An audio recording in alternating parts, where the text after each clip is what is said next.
Welcome to Dr. Creepen's Dungeon. Fantasy horror grips us because it fuses the wonder of the impossible with the dread of the unknown, creating worlds that are both enchanting and nightmarish. Unlike ordinary horror, which preys on fears rooted in reality, fantasy horror twists myths, legends, and imagined realms into something darker, forcing us to confront the terrifying shadows that lurk behind wonder. It's a clash between awe and fear, the beautiful made monstrous, that keeps us spellbound, eager to see what otherworldly horrors might emerge from the depths of imagination, as we shall see in tonight's epic feature-length story. Now, as ever, before we begin, a word of caution. Tonight's tale may contain strong language as well as descriptions of violence and horrific imagery. If that sounds like your kind of thing, then let's begin. The Fall and Rise of Reginald P. Errin. Part 1. In life, there's always going to be someone better than you. Someone more intelligent, more articulate, faster, more promising than you. You can't change it. Yet, what if you could? What if you could take all that has come before you and replant it in some form to make it perfect? Would you try? Would you want to make an effort? Would you be too cozy to carry out the final blow if it meant killing a part of yourself that you've grown accustomed to? Perhaps. Perhaps not. We adjudicate the probable outcomes in our lives, telling ourselves we did well, or we should punish ourselves by suffering flagellation of the mind. We provide ourselves with little anxieties to parade around, hoping somebody notices. Sometimes they do, but choose to ignore it. After all, we all have our own problems. Why do we want to suffer empathy? Why do we want to trudge along the path that we can no longer return from and get lost in a forest of thought filled with guilt and death wishes? Well, there's a trick to sanity, they say. I haven't been able to enact or teach like a university professor, always driving their students to push for better, for more significant than this life has to offer. Dry spells pulled by liquor never seem to be plentiful after the first sip. Our lives are every lustful fantasy of a married man for beauty or a woman for money, fundamental goals to achievement by nothing except black holes that suck up the light. Is this hell?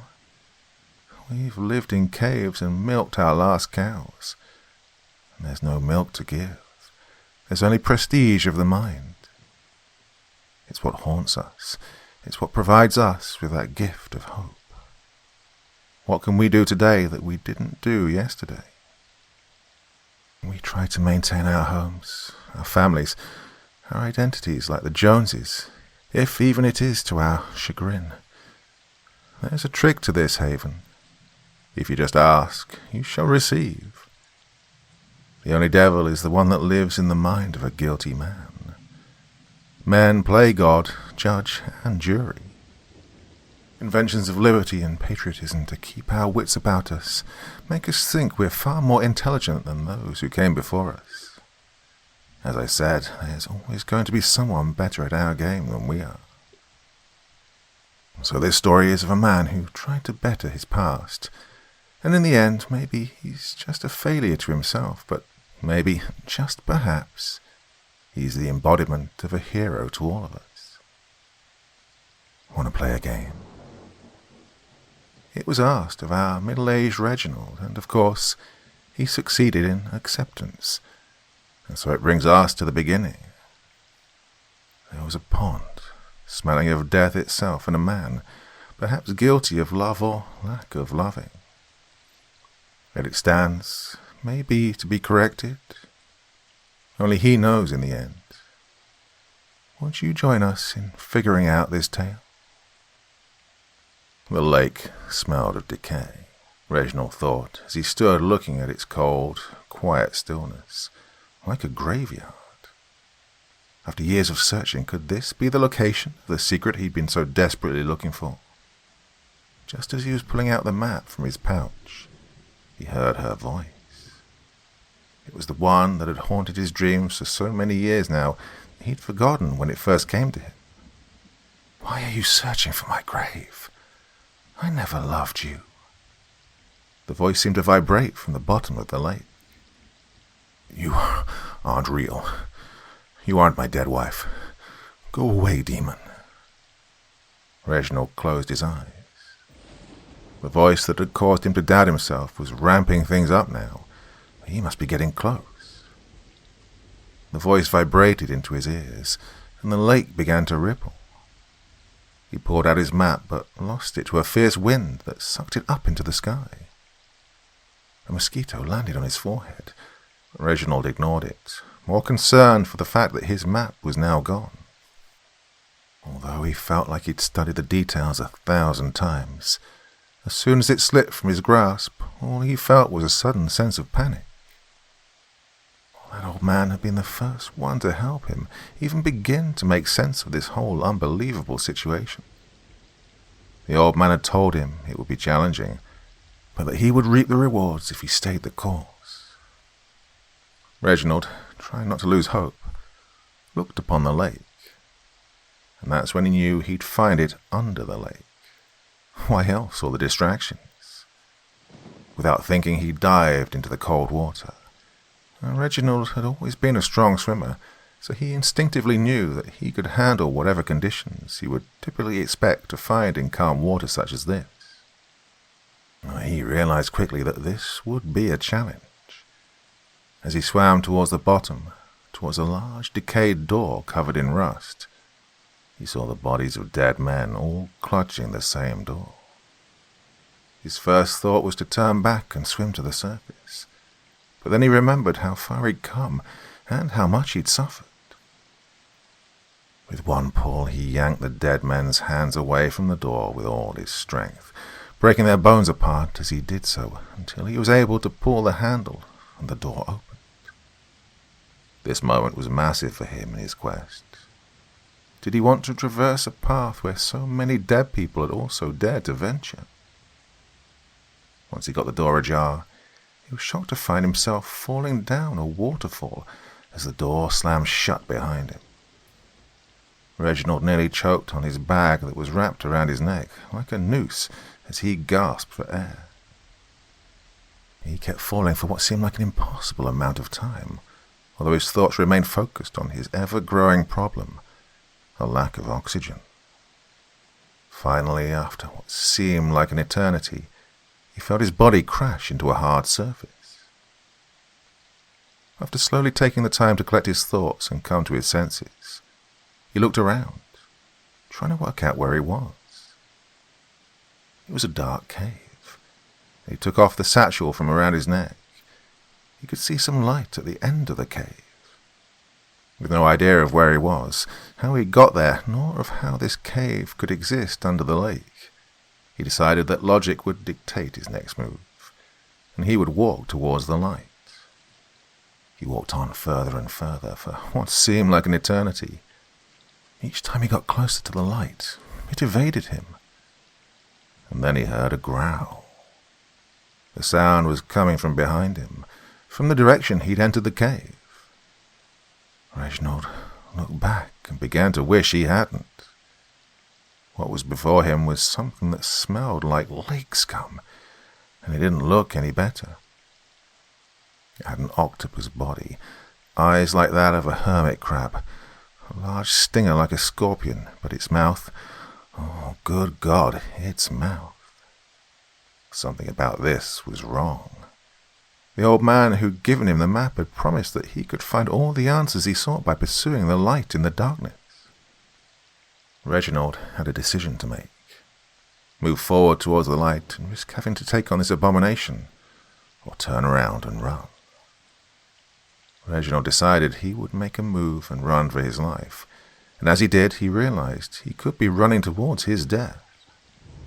Either way, he instinctively knew that he had to do something, and this felt, for reasons he couldn't hope to explain, like the right move.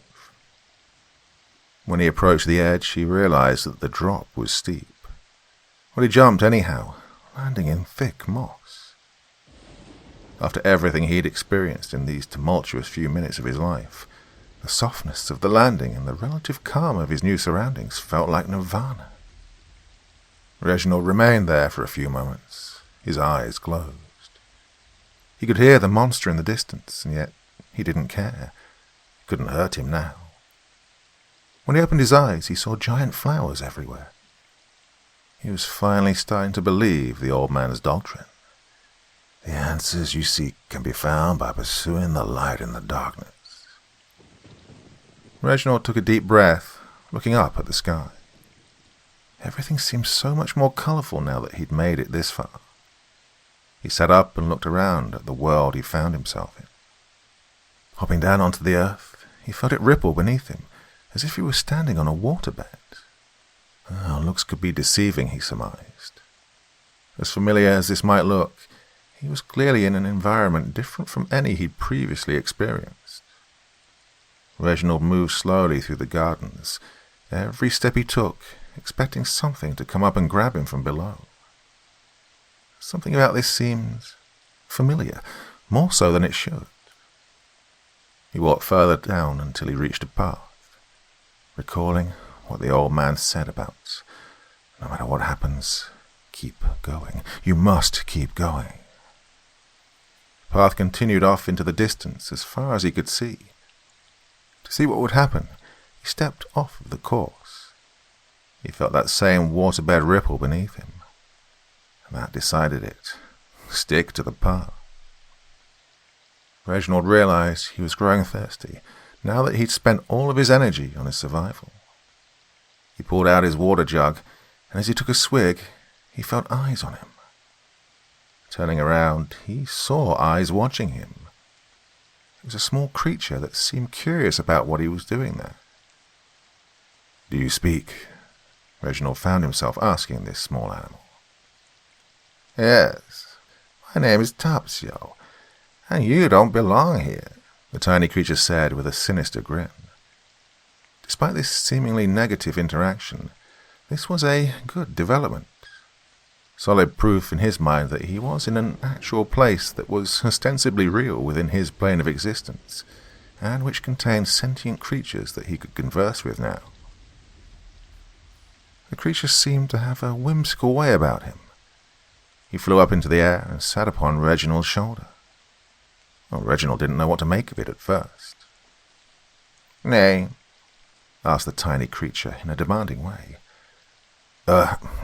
Reginald." Reginald. Pleasure to meet you." "No, not Reginald. Just Reginald." "I know. I'm only teasing." This light gesture put him at ease, surprisingly enough. It was good to know that a sense of humor was a thing in this world. Reginald walked along while Topsio dangled his legs over his shoulder. "So, what brings you to the city of Karlov?" Reginald wasn't afraid to tell the little winged man why he had come so far. "Someone very close to me needs something from here, or else I may lose them forever." Well, it didn't draw much of a response from the creature, other than what looked to be a suspiciously knowing smile. Could this Topsio be of genuine assistance, or was he just an annoying distraction? Reginald wondered how much he should reveal to his new acquaintance.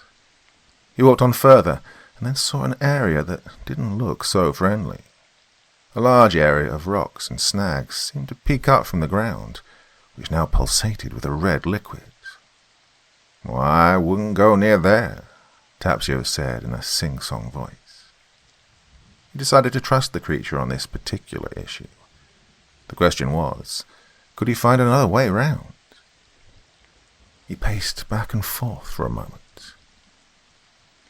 "Are you, looking for something in particular? Perhaps I can help you if you just tell me what it is you're looking for." Topsio flew off Reginald's shoulder, landing on a tree stump. Although he felt some instant bond of friendliness to this odd little creature, he wasn't yet ready to reveal too much of his story.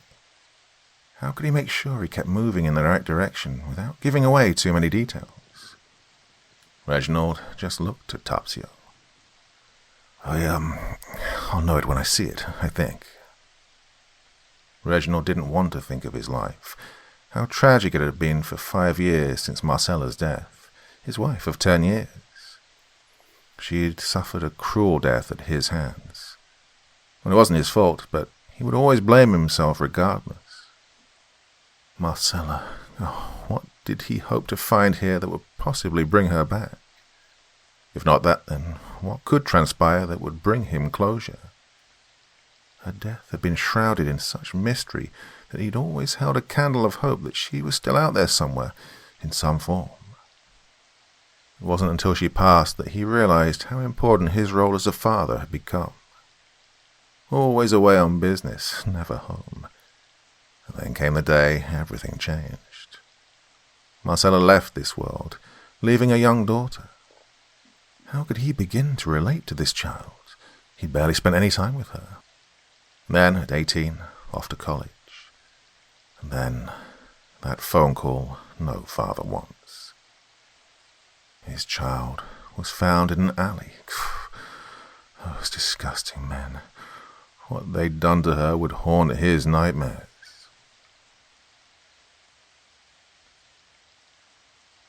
Then, sitting by her in the hospital bed, this was my punishment. I wanted revenge. I wanted to kill them. What would Marcella do? What words of wisdom would she offer me? What would she say to our precious Kayla? And that's when I met him, the old man. First, Reginald had guessed he was there to visit someone, most probably his wife. But he seemed to just be standing there, as if he was waiting for him instead. "Your daughter, Mr. Errin?" he asked, sitting in a chair across from him. "Yes." She'll be okay, but are you okay?"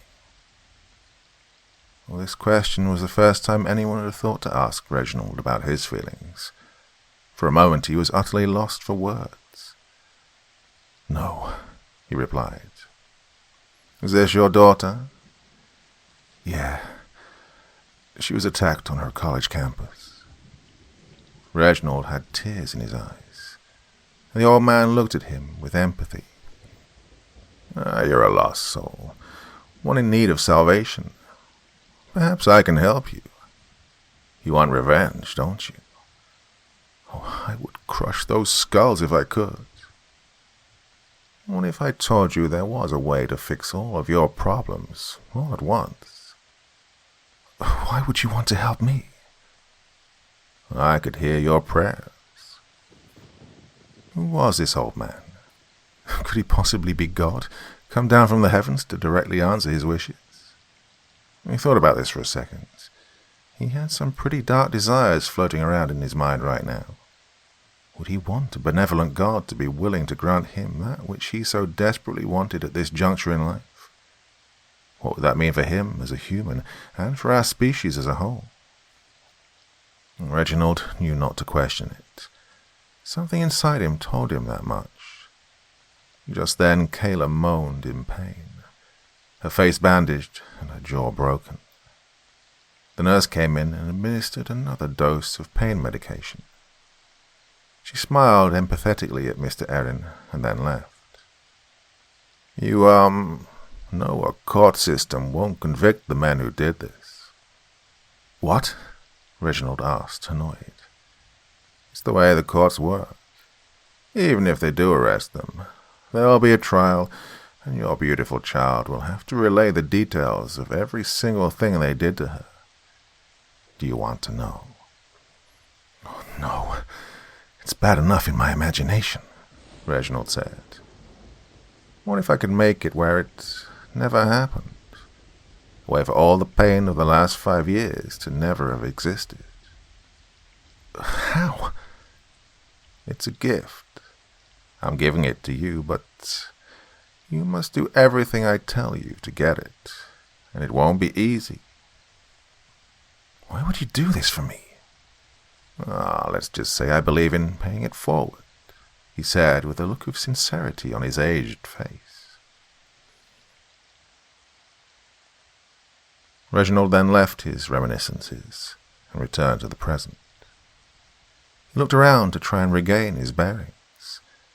Everything was as it had been, but something felt different. He looked once more to Tapsio. He was quietly fiddling with something in his hand, and then looked up at Reginald. "You look disoriented." Tapsio then handed him something round. "What is it?" "Fruit, from our nimber trees. It'll help you get your bearings. Our world is not yours." Still not sure he could trust Tapsio. He took the fruit, but smelled it first. Not that this would give him any helpful information. It didn't smell of anything in particular. "Oh, what do I have to lose?" he thought. Reginald ate the tiny round fruit, and at once he began to feel less tired. It was as if his gravity had lifted, and he could now see clearly. Tapsio seemed very pleased with himself. "Feels better, doesn't it?" Reginald nodded. While it did feel better, it also enabled him to see clearly. This strange world had secrets he was not expecting to find with the naked human eye. Reginald realized he was thirsty too. He saw a water source that seemed safe to drink. Tapsio stood by, watching him, saying nothing. "You'll feel better now, I think," he quipped in his usual sing-song tone. Reginald stood, feeling exhilarated now and ready to move forward. In front of him, he saw it. There was a light shining at the edge of the dark forest. He was starting to understand the world around him. The fruit was, so far, edible, and the water was drinkable. He could now begin to formulate a way forward based on assumptions from the world he knew well. With this in mind, coupled with what the old man had told him, he felt that moving towards the light was a safe course of action. Reginald moved towards the edge of the forest, inching closer and closer to the light. It seemed to dim as though someone was switching it off as he got within a few feet of the end of the trail. It hung over a cliff, and as he peered down into a cavern, he heard it behind him. Tapsio looked scared and jumped up into the air and landed in a hole in one of the nearby trees. The earth beneath them began to ripple. It moved as though it were alive and breathing. And so it was. Just as he thought he was starting to gain a genuine understanding of this new and wondrous world around him, everything started to mutate again. Witnessing the content and felicitous Tapsio bail on him so quickly, and without even a glance back towards his newfound acquaintance, struck an unpleasant chord deep down within him. He experienced an overwhelming feeling of envy for the seemingly simple existence that this Tapsio creature was living. A cloud appeared suddenly overhead, and Reginald maneuvered his way down as best he could. He recalled the old man telling him that there'd be obstacles, but to keep going, and soon he would find the Tethys 13 instrument. The cloud was a fog that seemed to arrive from nowhere. He felt the air change, and his face felt like something was biting him. The wind moved in another direction, and the fog that carried with it seemed like tiny razors cutting at the leaves of the trees. Reginald wiped his forehead and saw blood on his finger. He looked around and found himself in deep thought. He recalled that day in the hospital again. "Let's go for a walk. My name is Harry Michaels. I'm here for my wife's chemo treatment, and now you look like you could use a coffee." "Well, there's a bar in the main restaurant," Reginald had said, sweating a bit. "Very well. Do you like vodka tonic?" "Very much," Reginald had said. And so off they went, together. There was something about Harry that had put Reginald immediately at ease. He guessed it was just the ease with which he could be around him without feeling any pressure to force a conversation. Well, he'd had supposed friendships that had gone on for years that never felt as comfortable as this did. He'd enjoy this drink. The bar was relatively empty, just a handful of people guiltily enjoying a drink, yet looking like they should be more concerned about the person they were here to visit. Harry displayed no such feelings as he walked up to the bar. So, tell me, how long have you been in a dark place? Reginald wasn't expecting the question and wasn't sure how to answer. I don't know how to answer your question, Harry, although I do appreciate the drink. You look at life with a blind spot. No hope, no joy, no satisfaction. He turned to the bartender. Vodka tonic for my friend here, and me, I'll have a double whiskey on the rocks. Top shelf only. Harry paid the tab and then looked back at Reginald, never skipping a beat. How long have you been this depressed and miserable? You suck at being a dad, and you were a shitty husband. Your wife died because you didn't care to arrive home on time to administer her medication. You still feel guilty. All we did was fight. I didn't want to fight. Marcella had been able to administer her own diabetic medicine without me. She called me, pissed off, and I took my time that afternoon. God, I wish I hadn't been so selfish and angry. And now you're here because your daughter, whom you barely spent time with her entire life, was beaten, raped, and left for dead by some gang members. How does that make you feel, Reginald? Reginald had tears in his eyes. A deep, dark pain erupted, and he began to sob. Harry took Reginald into his arms and held him for a moment. There, it'll be okay. I'll help you make this pain go away. How? Reginald asked angrily. By making the past disappear. Giving you a rewrite. A way to change your past. How? I need something retrieved for me. It's an instrument. Once I have it, I can make the pain go away. What is it?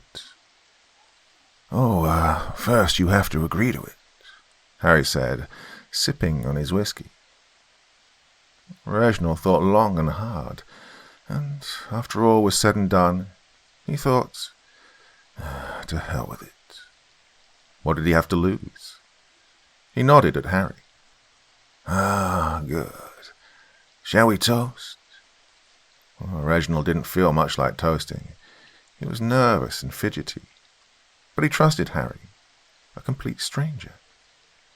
Now, can you tell me how you're going to fix it? All in good time. Finish your drink, Harry said to him. The rest of that evening passed pleasantly, which in itself was a cause for relief. Reginald was intrigued by what Harry had to say.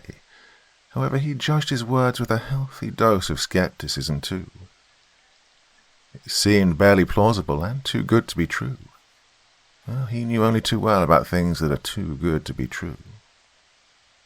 Reginald remembered sitting in that bar that evening, thinking of his daughter, how much he had missed his wife no matter how faded their marriage had become. Harry stared at Reginald with the look of someone studying an experiment of his creation. Harry had known his pain. He knew it enough to recognize it in another human being. Reginald had a soul, a heart, even if it had no direction. Finally, Harry sat down his empty glass. I know this is a lot for you to take in, so let me share something with you. Harry touched Reginald by the hand, and he saw a flash of light. Then he saw a younger version of Harry cradling a woman who was bloody. There was another flash of light, and a man in a dark cloak, taking Harry by the hand.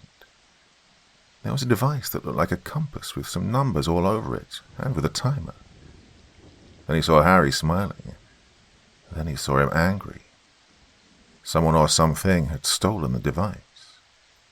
Harry released Reginald's hand. It's called a Tethys 13, named after the oceanic goddess, he said. Reginald didn't know what to make of this. Regardless of how weird this encounter had been up to now, Harry's actions over the last few minutes had raised this to a whole new level of crazy. What exactly had he just witnessed? Well, there seemed to be images that defied logic, that traversed both time and space. What had happened to Harry? What was this strange device of which he spoke? Was this connected to what Harry had said about being able to help him? I can relate to your pain, as I said earlier. Someone gave me the gift I'm about to give you, but to do it, I need someone to get the device for me. It's in a place that's without logic. It'll be hard, but I have faith in you. Why me? Why do you need me to get this device? Oh, you're young and you can survive. I'm old and it'll be a wasted journey for me. I'll die before I make it back. You're smart and resourceful, Reginald. Just always follow the light within you. He then pulled out a map and handed it to Reginald. The map. Was it a grave error to have lost it? He hoped not, as it was too late to do anything to try and retrieve it. Well, it had got him this far, and perhaps that was its purpose. After all, it hadn't even hinted at the existence of this land in which he now found himself. He'd preserved an enormous mountain in his memory about the map that he had to cross to get to a dangerous region. Reginald hoped that he'd make it out of this place alive. He stood still then, overlooking the cliff, and in the distance he could see Devil's Peak. Ah, Devil's Peak. Did Harry have to spell that out in all capital letters on the map? He'd pondered that particular geographical feature on many occasions in the weeks and months between coming into possession of the map and beginning his quest. Still, the reality of this mountain hadn't even remotely hit him until now. Reginald stared out into the distance. It looked dark and evil. There was a dark cloud that covered the valley below it. How was he going to get down this cliff? He opened his backpack to look for the rope he'd thrown in at Harry's suggestion. Well, it was there, but he'd forgotten the rest of the mountain climbing gear. Oh, God, you're a real asshole, Reginald said to himself, punching his head in frustration. Oh, a 300-foot drop to his death, or walk back the way he came. But then he felt the rippling earth. It seemed to groan beneath his feet, as though it were alive. A large wave of earth hit him, knocking him down flat on his back, and the ripple seemed to carry him down the cliff as though he were riding a waterfall. A sense of calm came over him. He was neither moving excessively fast, nor was he endangered by any hazards during his descent. He even dared to take this chance to look around him and enjoy the admittedly glorious landscape. However, he still didn't look down. As safe as his downward journey seemed to be, he still had no great head for heights. He could nonetheless sense that he was approaching the ground, and finally dared to peek down. But the image that greeted him brought only a renewed sense of horror. Large plants that had thorns the size of Spanish swords. They were 3 feet long, with an outside casing that could slice you in half quite easily. Reginald learned this when his book bag hit one of the blade-like thorns, causing his bag's contents to fall out around him. But it wasn't the plants that caused the intense, almost paralyzing fear in Reginald. No, it was the creatures interspersed between each of the thorn-like protuberances. Every one had their eyes peeled on him as if they were protecting something with their very lives. They didn't move. They kept unerringly still. He knew now that the next move was his. Reginald backed away, trying to steer clear of them. But it was of no use. Within seconds of them catching sight of him, one of the creatures leapt from its hiding place and placed a long, thin, grey hand on Reginald's thigh. Within moments, the creature had torn a hole in Reginald's jeans and ripped a layer of skin off of his thigh with its piercing razor-like tongue. It was an injury that would surely come back to haunt him time and again. Their eyes were black, metallic, their skin grey and wrinkled. They had no teeth. Instead, they had tongues that were abnormally long, with tiny, sharp ridges like you'd find on a steak knife. They were solid and agile creatures, and they were 12 feet tall as their long arms grabbed Reginald, holding him down. Whatever these creatures were, the smell of blood caused them to go into a feeding frenzy. There were 3, now 4, no, a dozen, and they all began tearing apart Reginald's clothing, lapping up thin layers of skin and blood. There was something inside of their tongues, a venom, because Reginald felt no pain. However, the scream that came from his mouth almost ruptured his eardrums. Then it came back to him. What else had Harry said? What was it that he'd given him? That was it. Reginald reached into his inside pocket and pulled out the amulet. Harry had slid this across the table to him when they were drinking in the bar. It was circular in design, but parts were jutting out and looked like they connected to something else. Harry's precise instructions had been to keep this strictly guarded, and that it was to remain hidden, if at all possible. Only in situations where all hope was seemingly lost should Reginald produce it, and that in such instances the effects would be instantaneous. And so it was. At the mere sight of this amulet, it instantly repelled the creatures, and the path forward was clear once more. Reginald fell to the ground, breathing a heavy sigh of relief. But his joy was short-lived. From somewhere behind him came the unwelcome sound of slow, laboured handclaps. "Excellent, my new-found friend." It was Tapsio, back to taunt him. "So it seems like you're dealing well with the many secrets that Karloff has to throw at you. Pulling out the amulet to dissuade those carnivores from devouring you piece by piece was a nice move on your part. But I'm guessing that was a Hail Mary pass, a last throw of the dice. Am I wrong? The question is, are you now ready to leave the city limits and embark on the next stage of your adventure?" Reginald laid back, closed his eyes and drew a deep breath. What on earth had he gotten himself into now? Part 2. Meanwhile, back in the real world, Kayla laid in a hospital bed, staring up at the ceiling. The degradation and the pain seemed to haunt her mind. Where was her father?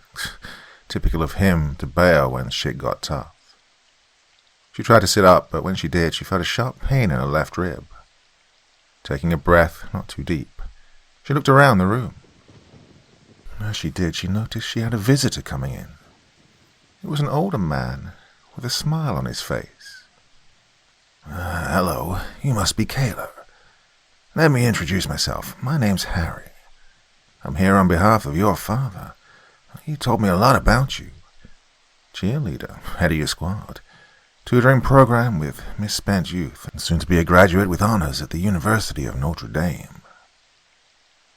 "You know a lot about me. I didn't think my dad even noticed me. He hasn't been exactly present, if you know what I mean." "He may have mentioned that.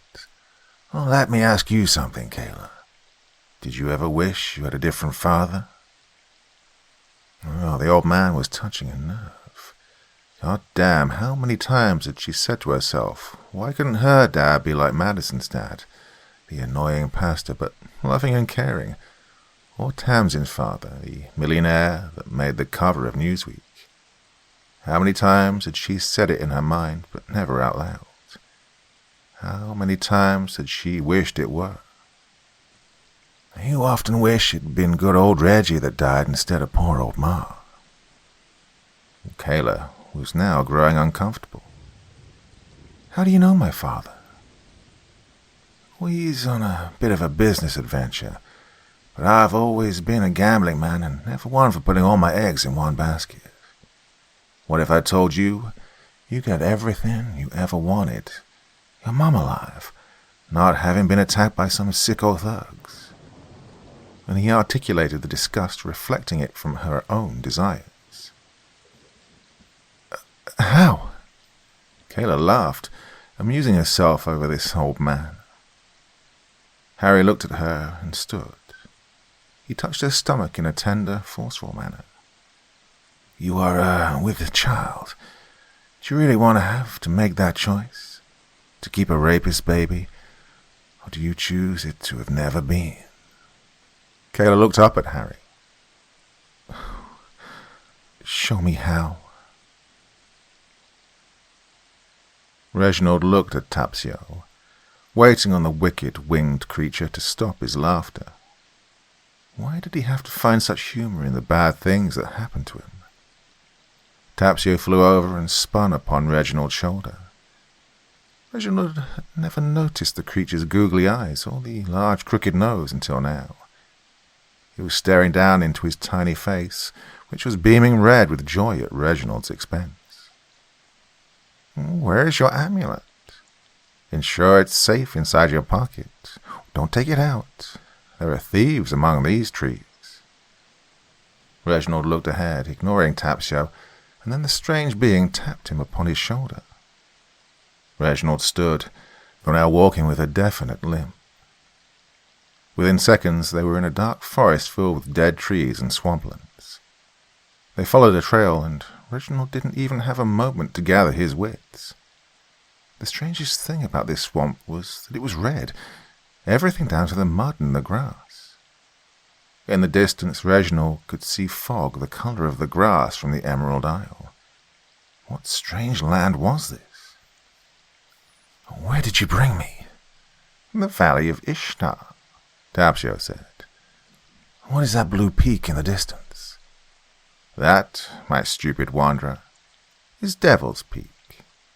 Your leg looks a bit bad. Perhaps you'll want to get there before nightfall." "You don't say." And Reginald shook his head at Tapsio. "Really? It could be that simple?" Well, surely the answer was no. If there was one thing her father had taught her, it was that if something appeared too good to be true, then it certainly was. She would take her time over this. After all, she was stuck here in this hospital bed for the foreseeable future. What was there to rush her decision? Harry sat on the only chair in the room, in silence. He had such a calming presence. She'd only spoken to him for a matter of minutes, and what he'd proposed was outlandishly weirder than anything she'd encountered up to now in her admittedly troubled life. Still, there was such a sense of inner peace and genuine empathy to this man. Why was he here, anyway? Visiting some sick or elderly relative? His wife, she guessed. Harry, about what you said before. You know, about making all this right." He slowly turned his head in her direction. "What's the downside? Nothing that good could come without a price. Even if I took the million to one shot and believed a word you said, so... Well, come on, spill the beans." "I need help in retrieving an object. It's a device that I will need to change your life. I've tried to obtain it once before, but I failed miserably. And now I'm old. My body isn't what it once was." "Are you a magician?" You could say that." As he spoke, his eyes changed from blue to red. His white hair disappeared, and his skin looked almost reptilian. Kayla caught her breath, realizing she'd not been breathing for some time. Harry touched her hand, and as he did, she saw a flash in her mind, as if he was speaking to her telepathically, showing her images. Kayla saw a gunshot, a murder of a woman, and then she saw Harry sitting in a white cell getting injected with something. A man helped him escape and gave him an object that looked like it belonged in a futuristic sci-fi movie. And Harry was important to these people. Harry then released his hand from Kayla's, and she had tears in her eyes. "Was that woman your wife?" "Yes, but I was able to save her with the help of a man from a very far-off place. You see, he gave me a gift, the same one I plan to use to help you." "Why?" "Your father is important to me, which means you are important to me." "I don't understand why. How do you even know my father?" "Oh, I heard his plea for you, so I'm here to help you." "What are you?" All in good time." "What do I need to do to get this object?" Well, it should have seemed odd, but Harry put her at ease with his request. "Glad you asked," Harry said, pulling out a map. "Why are we here?" thought Reginald. It was evident that Tapsio was up to something, and in typical Tapsio fashion, he disappeared. Reginald turned around and could see that Tapsio was gone as quickly as he'd appeared. Reginald couldn't see anything particularly scary as he stood overlooking the valley below. There was a stream that looked nice and refreshing. He thought he would clean off the blood and see about washing his face. Well, the water sparkled and was healing in a way. He splashed the cool water upon his face. It woke him up and gave him a soothing feeling. He'd come so far now. It'd be over soon, or so he thought to himself. Then he heard something above him and immediately decided to take cover under a large bush by the stream. It looked like a bird, but it had a face like that of a dog or a wolf. It seemed to be eyeing Reginald most curiously. This flying dog creature swooped down and, in one bite, grabbed Reginald from his safe hiding place and carried him into the mountains by its mouth. Reginald didn't have the mind to scream. He just waited to be dropped thousands of feet to his death. He was getting used to strange things happening, but this must surely be the end of him. That being said, the creature was careful in the way it kept hold of him. If it had intended to eat him, indeed it would have ended his life before swooping him up and carrying him away. Maybe there was another purpose to this. The creature flew over a dark valley with dead trees and a river made of black sludge. The beast flew to where the valley changed back to green again. When the flying dog creature finally landed, it was with a thud at the opposite end of the valley. It's precisely where Reginald needed to be. The flying dog creature dropped Reginald gently onto the surface of a rocky ledge where there was what appeared to be a den behind the beast. The creature was dark, grey, with yellow piercing eyes and smelled god-awful. Reginald covered his nose and waited to see what would happen next. He and the creature eyed one another, sizing each other up. Well, it was not malevolent. At least that was what Reginald was happy to believe, given that he was still alive and this creature was easily big enough and strong enough to snap him like a twig. That journey would have taken him at least a whole day to complete, if indeed possible at all, especially with his injured leg. And that river looked positively toxic, and he'd seen no bridges nor natural crossing points. Without this bird hound, he doubted if he would have even reached this point at all. The creature bowed its head before flying off. It took back off in the direction they'd come from, and so Reginald once again found himself alone with his thoughts. So, this was Devil's Peak? Strangely enough, he now found himself hoping for Tapsio's renewed presence, as he barely had the chance to question his erstwhile mischievous companion about the peak earlier. And it was then he heard them. A choir of singers. He followed the sound towards a cave. Reginald was amazed to see that once he was in the cave, it got louder. The cave turned out not to be a cave at all, but a natural tunnel formation.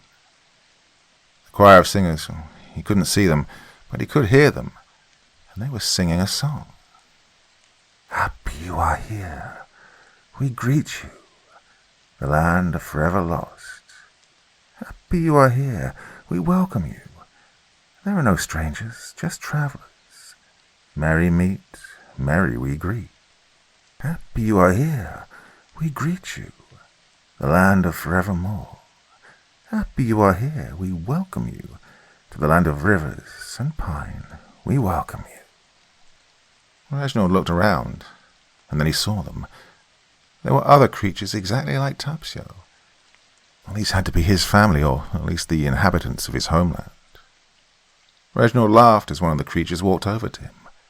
The tiny creature looked up at him, and then she flew into his face and smacked his nose. What the hell? That's for losing my brother. Who's your brother? Tapsio. We've been trying to find him. Reginald was sure he looked confused and even a bit worried. I didn't lose him. Well, where is he? Asked the tiny sprite. I don't know. He left me at the edge of the other side of the valley.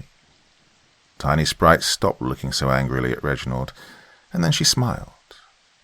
She smiled in that way that Tapsio always smiled. It was It's like she knew something he didn't, and he hated that damn look. Kayla held the map in her hand, looking at it.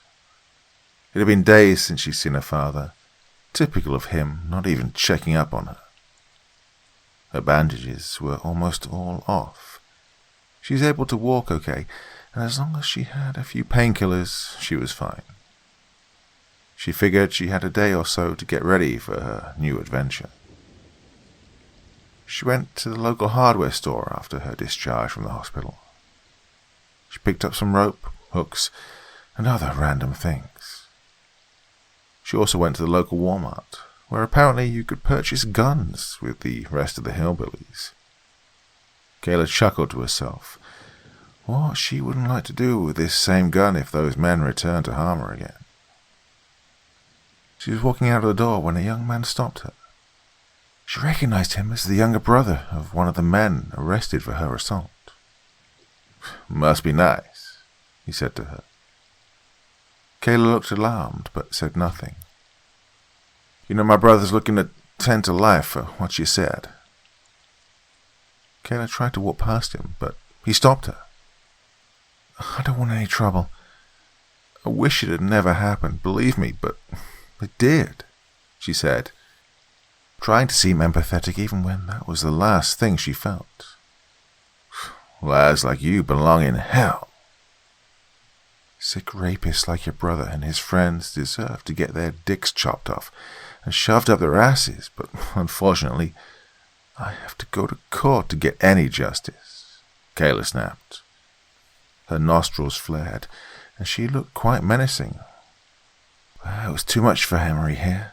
Ellis's brother, the cute guy from her English class.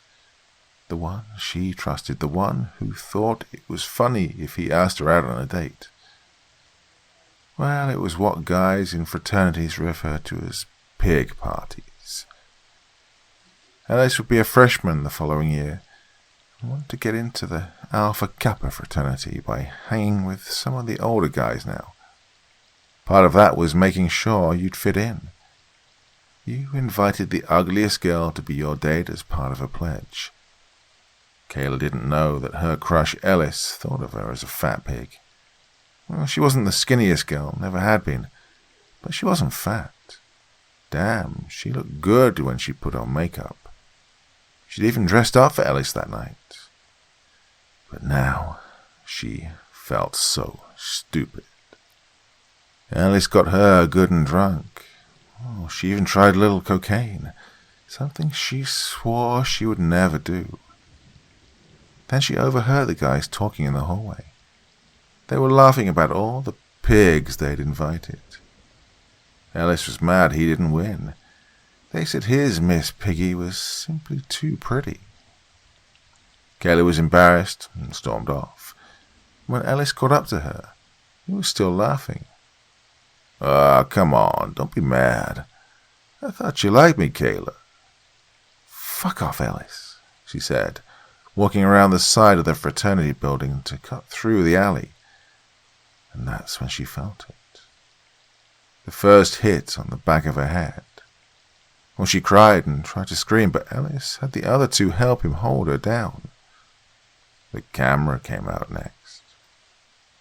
Oh, she recalled kicking, fighting, but they kicked her, punched her in the face, fracturing her jaw, and left her there with the threat that if she told who did this, they'd make sure someone finished the job. The others had laughed until they saw Ellis holding the camera on her. Dude, I didn't come here for some sick show," said Andrew, the oldest of the three. "What did you stupid fucks come here for, then? If you don't like it, leave. I want to enjoy this," Ellis had said. Well, Kayla had begged and pleaded with them not to leave her here with him. They were kids, like Ellis, other friends of his that wanted to be included when they started college the following year. "I just know my brother wasn't like that." "We all wish we'd known, Ellis," she said, walking out the door of the hardware store. She got in her car, driving away, but as she did, she noticed someone was following her. It was a black SUV, and she couldn't see the driver, but she could see them watching her, turning at every turn she made.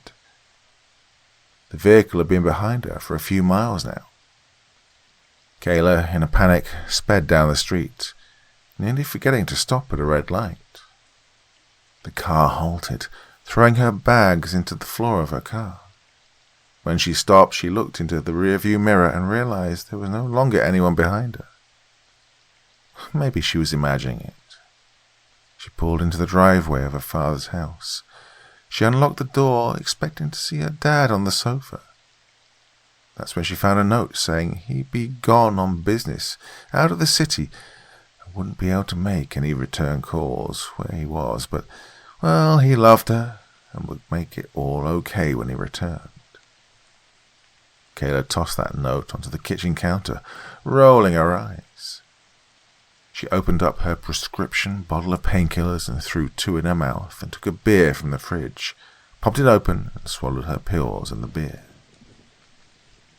She took out the groceries and then got the rest of her items out.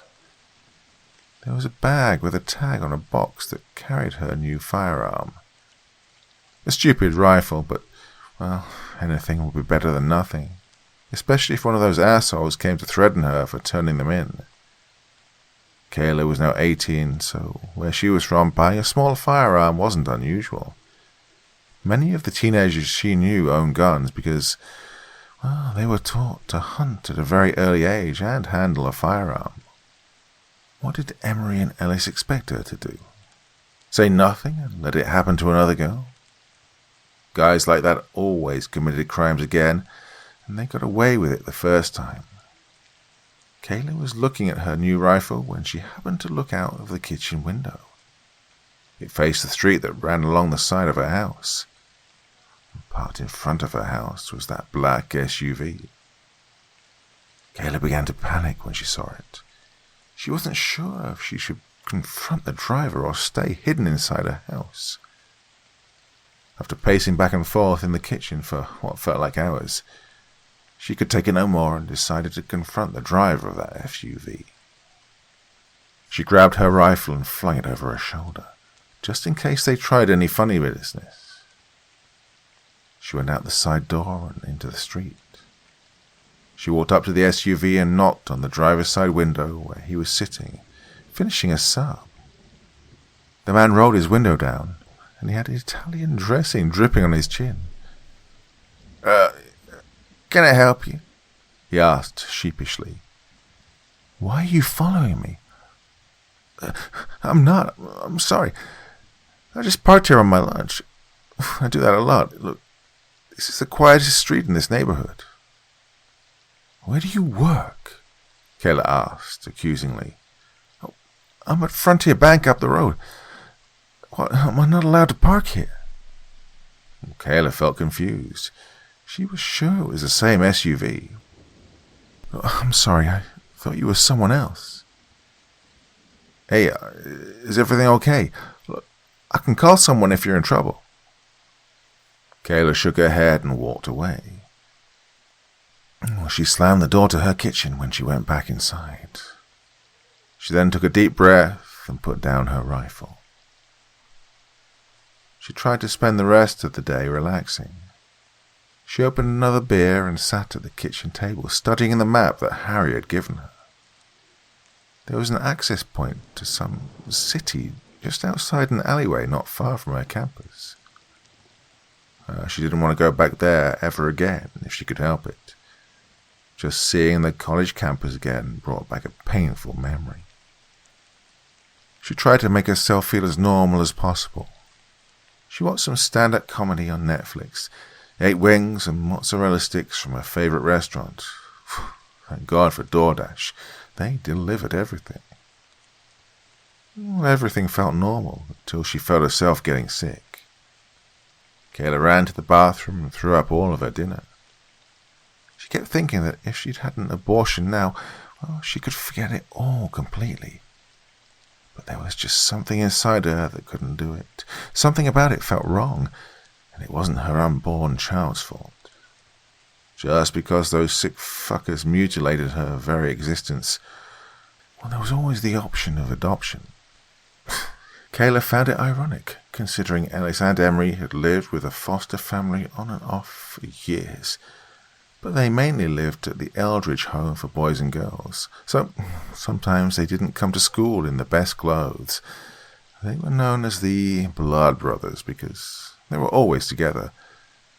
Well, Kayla had liked Ellis since the 3rd grade. He'd always been nice to her. She didn't know what had happened to make him so evil. Oh, fuck my life, she said to herself. She went back to the table and looked at the map. She could just do this, right? It was like that movie Fantasy Island. She could change her very fate if she just did this one thing for some stranger that could be no more than a figment of her imagination. Maybe he was. And yet, well, she had this fucking map. She studied it and then knew that tomorrow morning was the day. She was going to make the jump. Well, supposedly there was a door in the back of a building, at the end of 4th Street, at the back of an alleyway that ran through the campus. Reginald looked at the creatures. Their faces seemed quite amused as they crowded around him.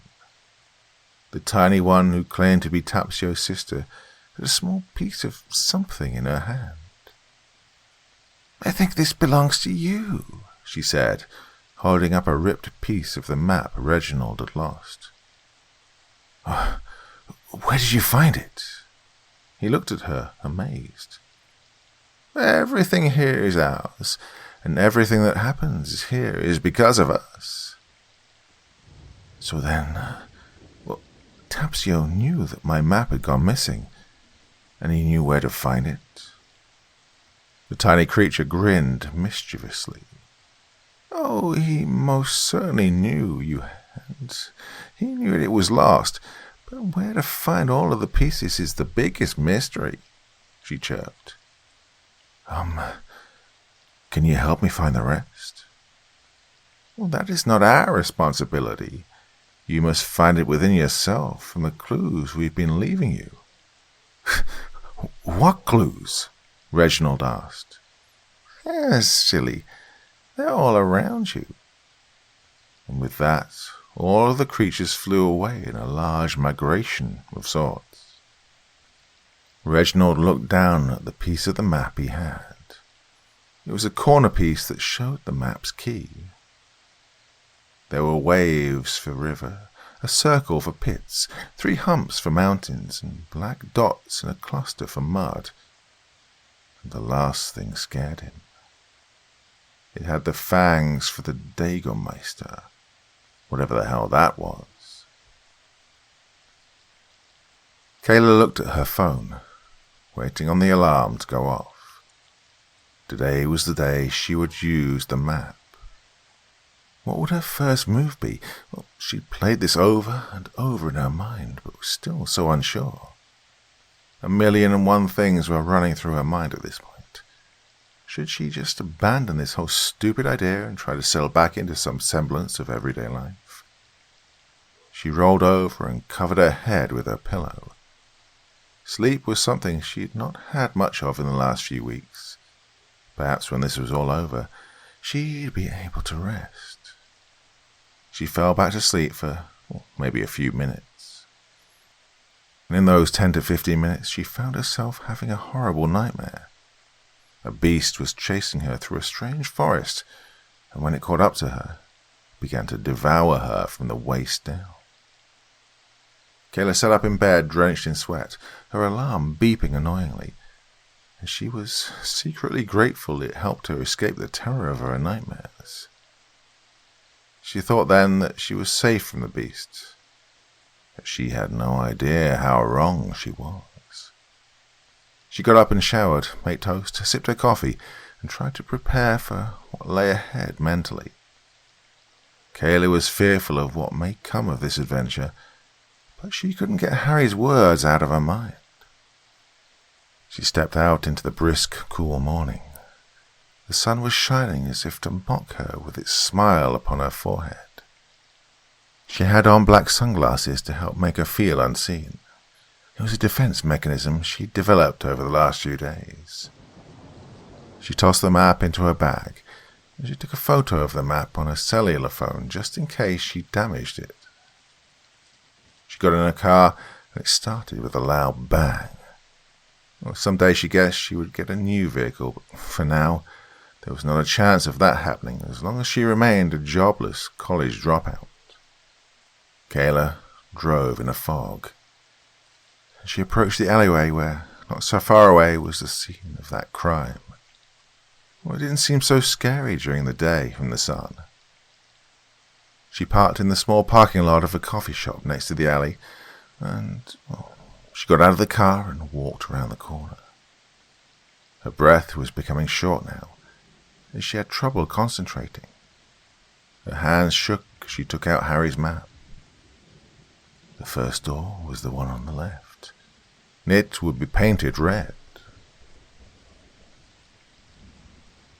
Kayla looked at the door. It looked red as if it was stained in blood.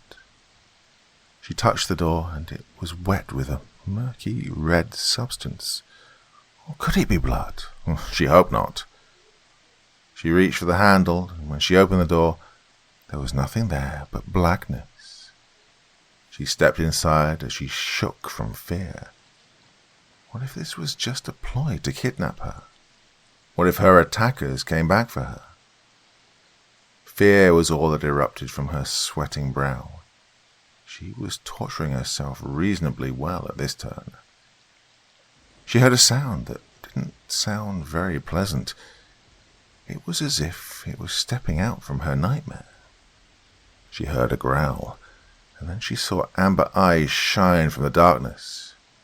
She knew instinctively, after what Harry had told her, that no matter what, she had to keep going.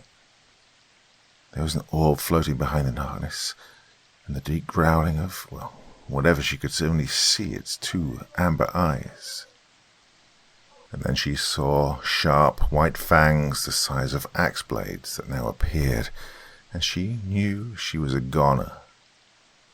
It was exactly like the creature from her dream. It had a gigantic head with an evil look upon its face. She knew if she was to follow that orb, she had to get past this creature somehow. She closed her eyes then and ran. She tackled it, finding herself free-falling until she landed into a dark hole with something that felt soft and squishy. She could barely see it was still so dark.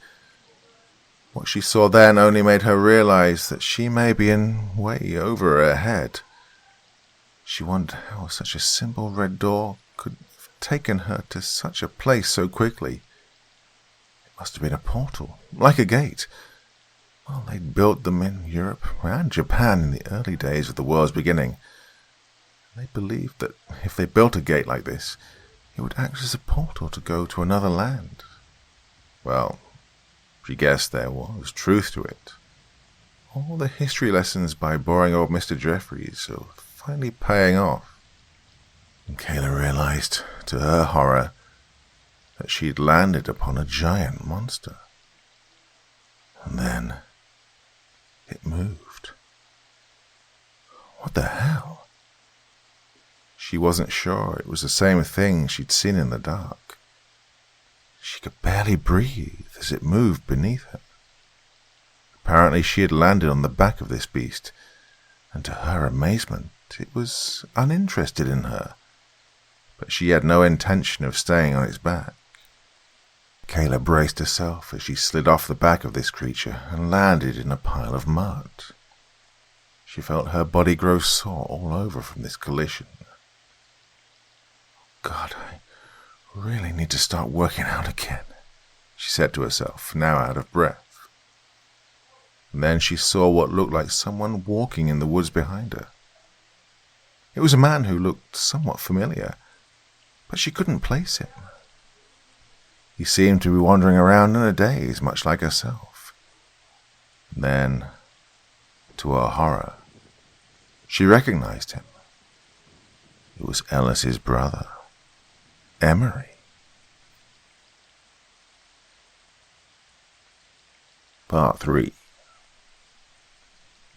Damn, that was close. Emery thought to himself as he slid down into the footwell of his SUV, witnessing Kayla run out of her house and verbally assault that poor dude in that vehicle that looked a lot like his.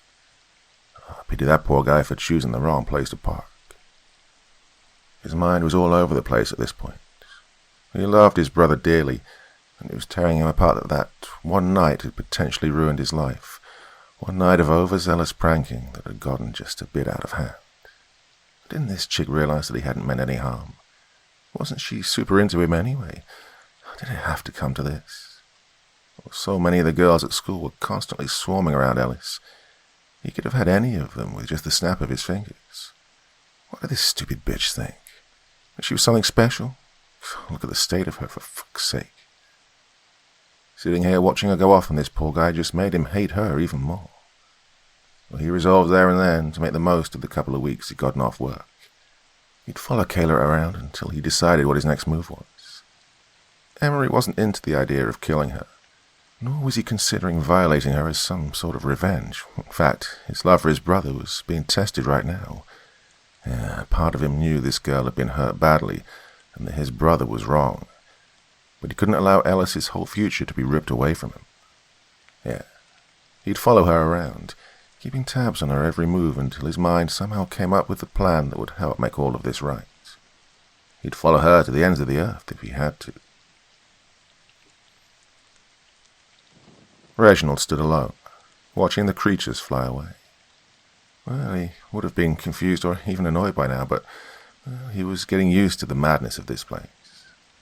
At least he had a key to the map, which was better than nothing at all. Reginald walked a bit and thought he heard screaming. Thought it sounded like a woman, but he wasn't sure. Could be anything in this weird place. And then he heard it again. "Get off me, you bastard! Who do you think you are?" She was a tall woman, short black hair and dark skin. She had brown eyes that went on for a long time, and Reginald was intrigued by her and where she might have come from. Maybe she'd have an idea of where they needed to go. Reginald had half expected not to see anyone in this place, no other humans, that is. Instead, he was someone that might have some answers. She seemed to be fighting off something that Reginald couldn't see at first. The woman laid in the tall grass, disheveled. Finally, he saw her standing up, wiping off her brow and looking around. Then she looked in Reginald's direction. "Hey, ahoy there!" He waved his arms. She took one look at him, picked up her backpack, and began to run away from him. "Wait, please. I mean you no harm." Oh, the woman ran as fast as a sprinter in the 100. She was gone in the blink of an eye. Now, Reginald was no sprinter. That was to be specific. Well, he tried to keep his pace behind her, but she was gone. Where did she go? He felt a jolt to his shin. It was the woman. She'd hit him with a giant stick. "Hey, what do you want?" she asked angrily. "I'm trying to reach the river on the other side of this mountain. I seem to have lost my way." She looked at him and then squinted. "Why?" "To help my daughter." "Who sent you?" "Look, if you don't want to help me, that's fine." Reginald then began to limp away. "Fine, I'll help you." "Oh, thank God." "Oh, there's no God here, only the devil. Hey, what's your name?" "Reginald," he said, trying to eye her straight on, but it was hard. She was rather pretty. "Gail, I came here looking for a better life. So far, all I've met is misery." She trailed off. "Have you been here long?" 6 years. 6 years? "Yeah, I think. I'm still trying to find what I came here for. I guess beauty's in the eye of the beholder, no?" she asked, laughing. She held out her hand, and Reginald took it. "Well, nice to meet you. First we must get some water. I'll show you the way." Sunlight blinded Emery's eyes. Damn, it was more complex than he'd thought trying to trail this bitch incognito. What was she doing here, of all places? This was right where it had happened. This was where his brother's world had fallen apart at the hands of this worthless two-bit nothing. And why would she, of all people, come here? He covered his eyes from the penetrating rays of the sun. What was she doing here? None of this made any sense. He hadn't any idea of what he thought she would do today. Would she go about her daily routine in some attempt to get her life back on track? Or would she be setting in motion the following stages of some plan to make sure his brother spent forever rotting in jail? His paranoid mind leaned towards the latter, but none of this made the slightest bit of sense, even if it was the former. It looked like she'd got some giant folded piece of paper in her hand. When Harry shielded his eyes, he could see that she was studying it intently, looking around as if trying to get her bearings. What did any of this have to do with Ellis? Well, it must be something important, like as if some cop had tipped her off as to the whereabouts of something that would incriminate his brother even further. Well, he couldn't risk this going where he thought it was going. Whatever the danger to him personally, he knew he had to stop Kayla from getting whatever it was that she intended to get here.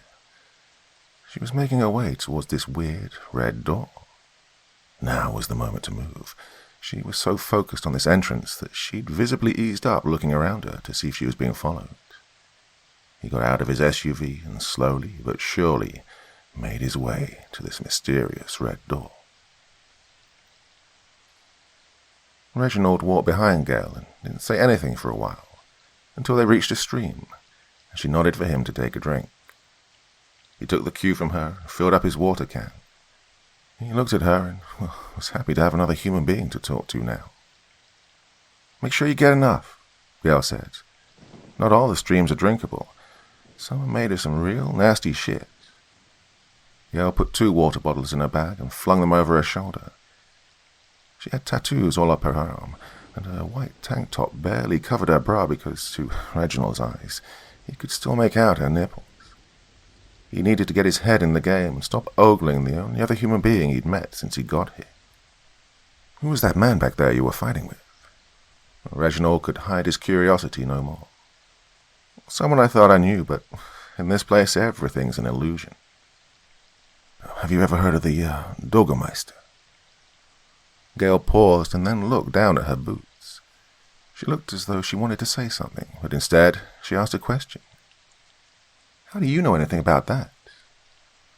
Reginald knew then that she knew more than she was willing to tell, and expected him to tell her everything like some dumb newbie to a camp. "Oh, one of those fairy creatures mentioned it.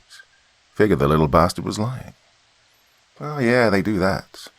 Worse than mosquitoes if you ask me, and if you see one, kill it on the spot." She smirked. Reginald didn't think she could be serious, but there was something in Gail's tone. It was hard, harsh, and distant. "How did you get here, Gail?" Reginald was intrigued as to her story. Given his somewhat bizarre pathway into this world, he wondered if she'd gone through the same. "Same as you, no doubt. Had to drive my car straight into that tree at full speed. Took one hell of a leap of faith to assume I'd come out on the other side, especially with those voices echoing in my mind, but, well, here I am," Gail responded. Something told Reginald to keep quiet about the vastly different circumstances that had brought him here. She was clearly in Karloff for her mission. Why did he assume she'd have entered this world just as he had? She was then quiet as he followed her across the muddy valley. There were beautiful trees and plants everywhere here, but she had to be careful. Reginald stepped down and suddenly screamed. While she looked back at him, and he was in some sort of quicksand. He looked up at her, trying to figure out how he'd gotten in this mess. "Grab my hand," Gail pleaded. Reginald grabbed her, and then he flew out of the quicksand and flew over her head. Well, it would have been comical if he wasn't so scared. And then he saw that little devil laughing. "You," Reginald said, looking up at Tapsio. "Hello, friends. I see you're both getting along quite nicely." He cheered and clapped, all the while dancing around like a giddy little child. "I told you to shoot them," Gail said, rolling her eyes. And now you know why. Gail, darling, Tapsio quipped. Why don't you show Reginald our favourite spot? Make him feel at home. Reginald looked at Tapsio. Your sister was looking for you. Which one? Dahlia? Rose? Wilma? Foxy? Ethel? I don't care which one, you overstuffed fairy. Get out of my face. Tapsio seemed to be less amused when Reginald was angry with him, much like a toddler's attitude. You were very close to Devil's Peak Ridge, he said calmly. Did you get my gift? He whispered. Reginald looked at him, and then Tapsio shook his head. Oh, that. Reginald remembered the key to the map. And with that, Tapsio was gone yet again, as quickly as he'd come, leaving Gail and Reginald to fend for themselves once more. Kayla watched as the monster ran off into the woods. She could now only see the other monster in her life as she focused intently on the man standing among the trees, his dark eyes watching hers.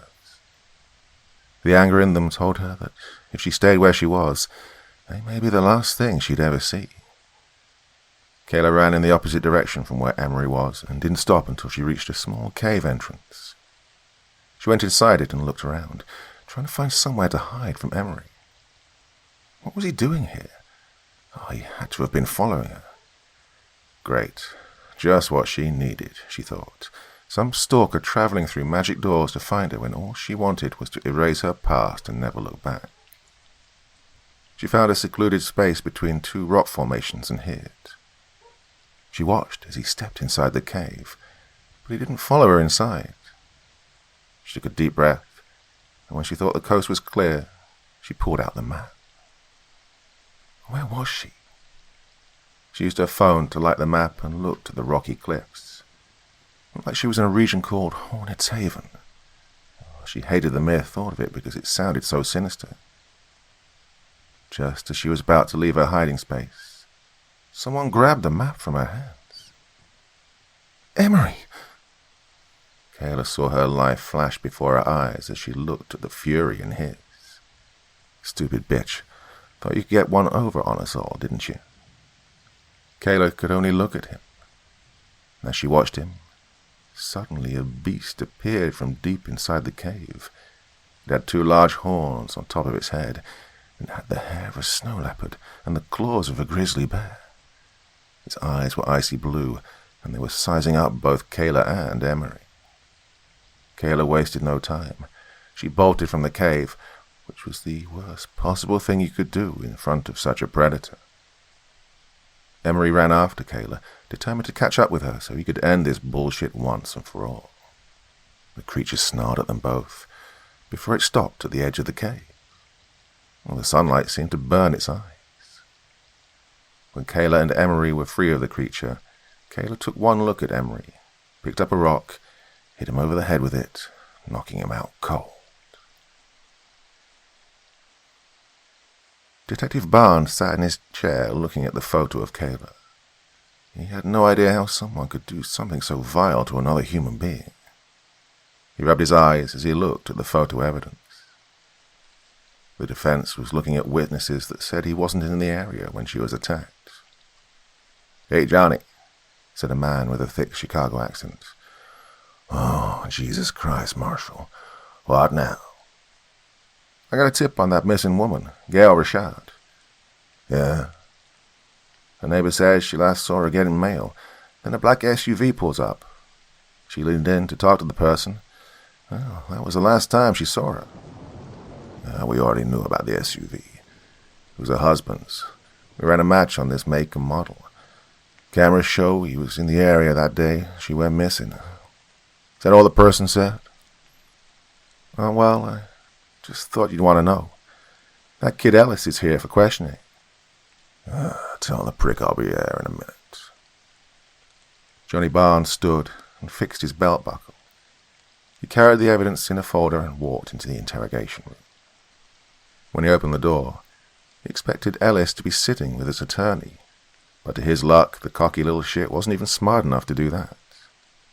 Detective Barnes shut the door to the room and sat down in front of Ellis. You know why you're here? I do. A miserable set of events. He smiled, pretending to be empathetic. Kayla Errin was assaulted outside of your fraternity house 2 weeks ago. She says you were the one who did it. Can you tell me anything about that night? Oh, well, yeah.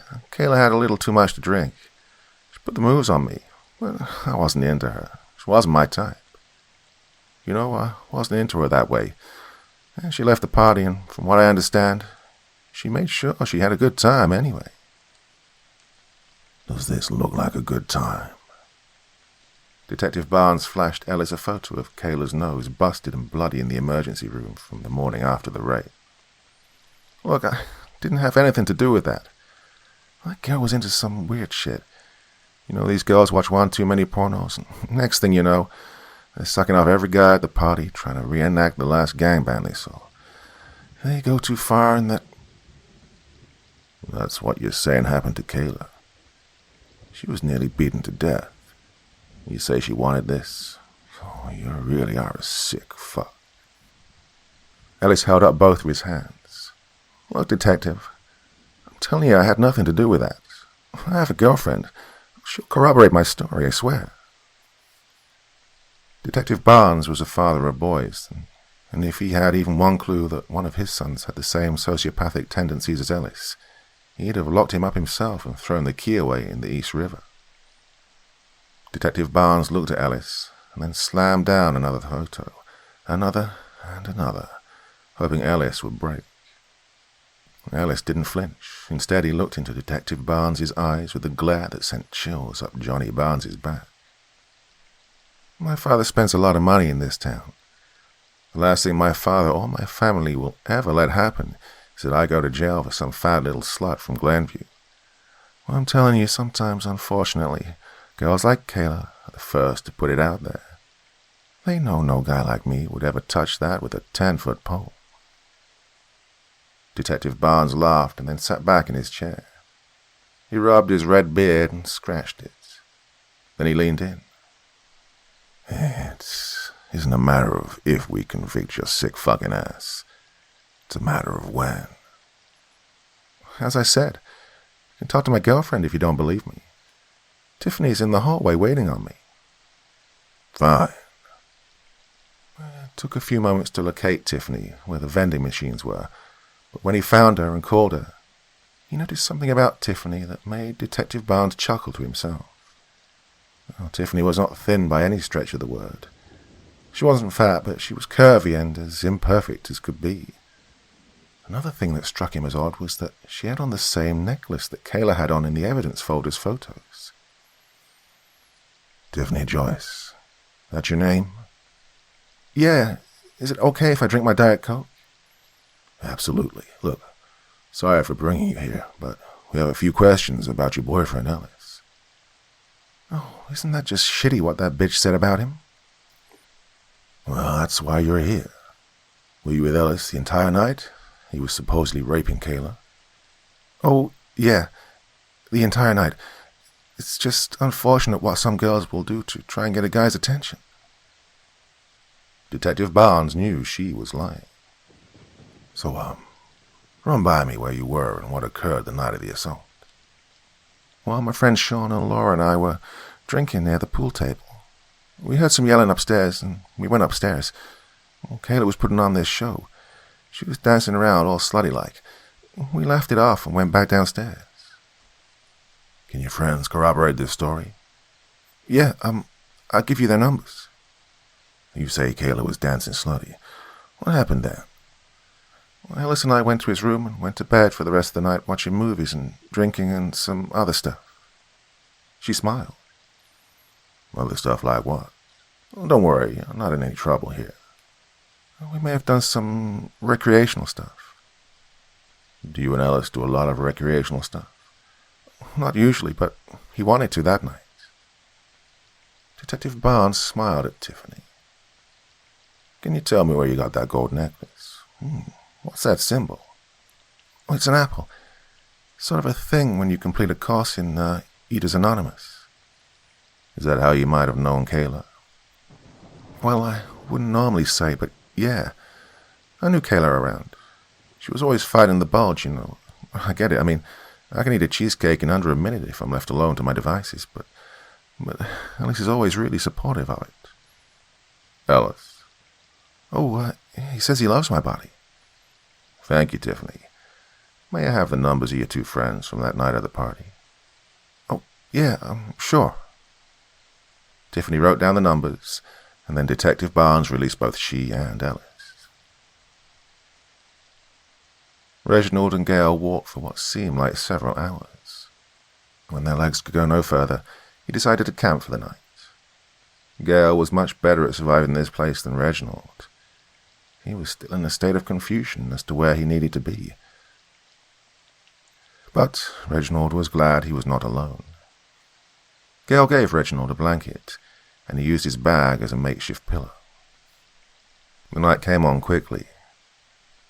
There was something different about Karloff than any other place he'd been. There weren't just stars in the sky. There were giant balls of light that illuminated the sky above. There were no animal sounds like there were where he'd come from. Just quiet. Reginald fell into a deep sleep, quite unaware that this strange land housed strange creatures that lurked under every rock, the moss, and the roots of the trees. Reginald's mind dreamt for the first time in ages. He dreamt of his wife and Kayla. He could see the early days when she was just a little girl. And then he saw a banshee holding his ill wife by the throat, feeding her a black liquid. Oh, he screamed at the evil hag to let Marcella go. He struggled to reach her, and Reginald felt hands around his neck. It started him awake. His eyes opened to Gale with her hands wrapped around his neck, and Gale's eyes were white, so she'd become possessed by something. Reginald could not get her off him. He could barely draw breath as her strength had grown to that of several men. So Reginald closed his eyes, waiting to die.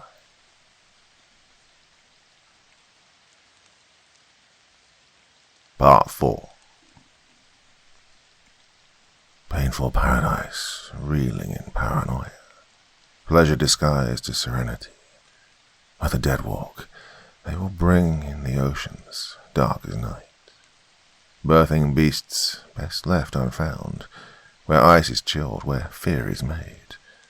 Milk and honey, blood red, the life force guards the light. The horsemen came, swords in hand, building a city, forged in pasts best left buried. A place made up of lives that only lived once, collected so the seeker could borrow the future of those that never lived. A city made up of a collective consciousness, a town built on emotions as land. Hearts as desire living in the stars, roots of trees, veins to the departed. A place that has to be believed to be found. Welcome to the edge of time and space, where hopes and dreams are given a place in reality. Welcome to Karloff. Harry put his book down. He sat at his desk and patted his cat wildly on the head. Soon one of them will bring us what we desire. Harry picked up a board that had strange writing on it. He picked up an eyepiece made of crystal and leaned in to get a closer look. And when he did, he could see Karloff and all of its inhabitants. I want to play a game, Harry asked out loud as he watched. He tipped the board and could see a ripple. He knew it would cause the rivers of Karloff to flood, and he smiled. The trees' tops glistened with dew as Kayla ran through the darkness of this new land, covered in forests of dreams left in lands of nightmares. She had to stop and look behind to see if Emery had begun to follow her. She sat on a rock and opened her book bag. Overwhelmed with thirst, Kayla pulled out a bottle of water and chugged the entire thing before she stopped. She heard a rustling behind her, and she turned in fear. Her eyes darted back and forth between the shadows of the trees. Kayla looked upward and swore she could see a man standing in between the shadows. She wasted no time in getting up again, and this time she ran until she found a lake. What to do now? Before she could study it further, she felt the earth move. From the bog came a small stream of running water. Then she saw it get more expansive and faster, as a rushing river was now enveloping her. Kayla hopped onto a log to escape the rush of waves, now settling at the edge of the bog.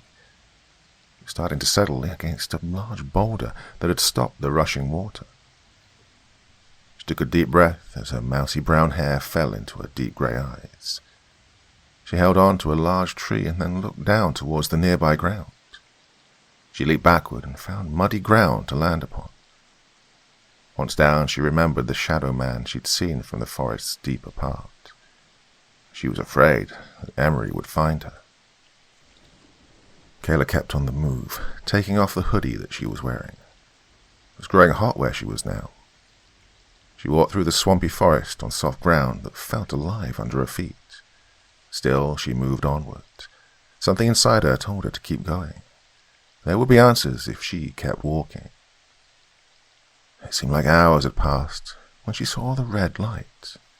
It burnt like a dragon's fire, but she felt as though she must keep going. Her face was red from the heat of the light, and when she got to the source, she instantly chilled. There was a temple that was built around a still blue lake.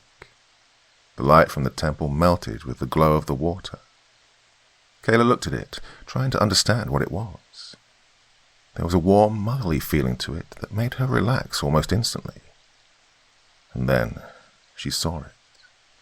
Kayla stepped back as she saw a head rising from the still blue lake.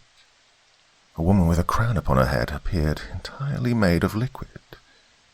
Even as she rose, the lake remained still without one single ripple. Kayla watched in awe and fell to her knees. The woman looked like a frozen goddess as her arms reached out to Kayla. "Greetings. I am the maiden of the healing water of Ashkar. Tell me what it is I can do for you, my sad child." Kayla had tears in her eyes as she looked at the watery, still goddess. The woman opened her arms as they dropped with still no signs of their collision back into the lake. Kayla wanted to feel an embrace so badly, she walked towards the maiden, and before she knew it, she was inside the woman's arms, going under the water, joining the still lake as she went under. Kayla had no issues breathing, which made her feel strangely high. There was a giddiness inside of her she hadn't felt since she was a child. She saw memories of her life, sweet, caring, happy memories. There were county fairs, horseback riding, family trips to the Outer Banks, first kisses, Christmas and birthdays. Her life flashed before her eyes, and then she saw Ellis. He was ripping off her shorts, laughing at her as she begged him to leave her. Unable to fight back as her attackers had held her down. Suddenly she felt sick and hot and unable to breathe. She began to panic, but just as she thought she might drown, the maiden spit her back up to the land. Saying nothing, the lady returned inside of the lake. Well, Kayla couldn't explain it, but she felt like she'd been through a war, mixed in with some hardcore therapy. The light was still burning, beating like a heart when, all of a sudden, it went out. Kayla laid on the ground and closed her eyes. Nothing. Not a damn thing. Well, of course, an officer of the law recognized witness coaching the second he saw it. Both Shauna and Laura had trotted out the same story as Tiffany. Now, the human mind is a delicate thing that can only keep a hold of so many details, especially at times when nothing critical should be happening. It works like a giant filter, allowing the unimportant stuff to slide through and disappear unhindered, only keeping track of events that might be important further down the line. And so, when they gave word-for-word accounts that exactly matched their friend regarding an incident in which nothing of interest had supposedly happened, he immediately knew two things. First, they were following a script. Maybe not lying per se, but saying exactly what they'd been told to say. And second, that Ellis was hiding something and that it was in these dumbass girls' best interests to play along. Oh, make that 3 things. Had he questioned them even one iota further, he could have broken these 2 and had them squealing every secret they'd been privy to since kindergarten. But he had gotten as much as he already needed from them. No, they'd meet their comeuppance soon enough when pandering to some jock who'd treat them as bad, if not worse, than Kayla had been treated. They'd sooner or later get what was coming to them, sadly enough. The 3rd thing that even a journeyman professional like Barnes knew was that a guilty person would scramble like crazy to cover up their guilt. Keeping a careful eye on him would allow Barnes to uncover all the evidence that law enforcement would need. Yes, he would follow Ellis and enable him to slowly but surely dig his own grave, figuratively and, perhaps, literally. Ellis had been confident that those dumbass sluts would value their place in the hierarchy enough to do precisely as he told them. After all, he'd had enough influence in the high school to be able to trash their reputations inside a single afternoon, if he felt so inclined. They knew it too. Not that it mattered. They were so self-centered that they'd throw anyone under the bus at any cost to keep their place at the top table of high school society. Too fucking easy. Now that he was free from police scrutiny, he could immediately start tying up those pesky loose ends that he knew could still bury him, which was the easy part. As much as it pained him to in any way diminish the revenge porn library that he and his buddies were putting together to safeguard their futures, this was one video that he'd have to erase.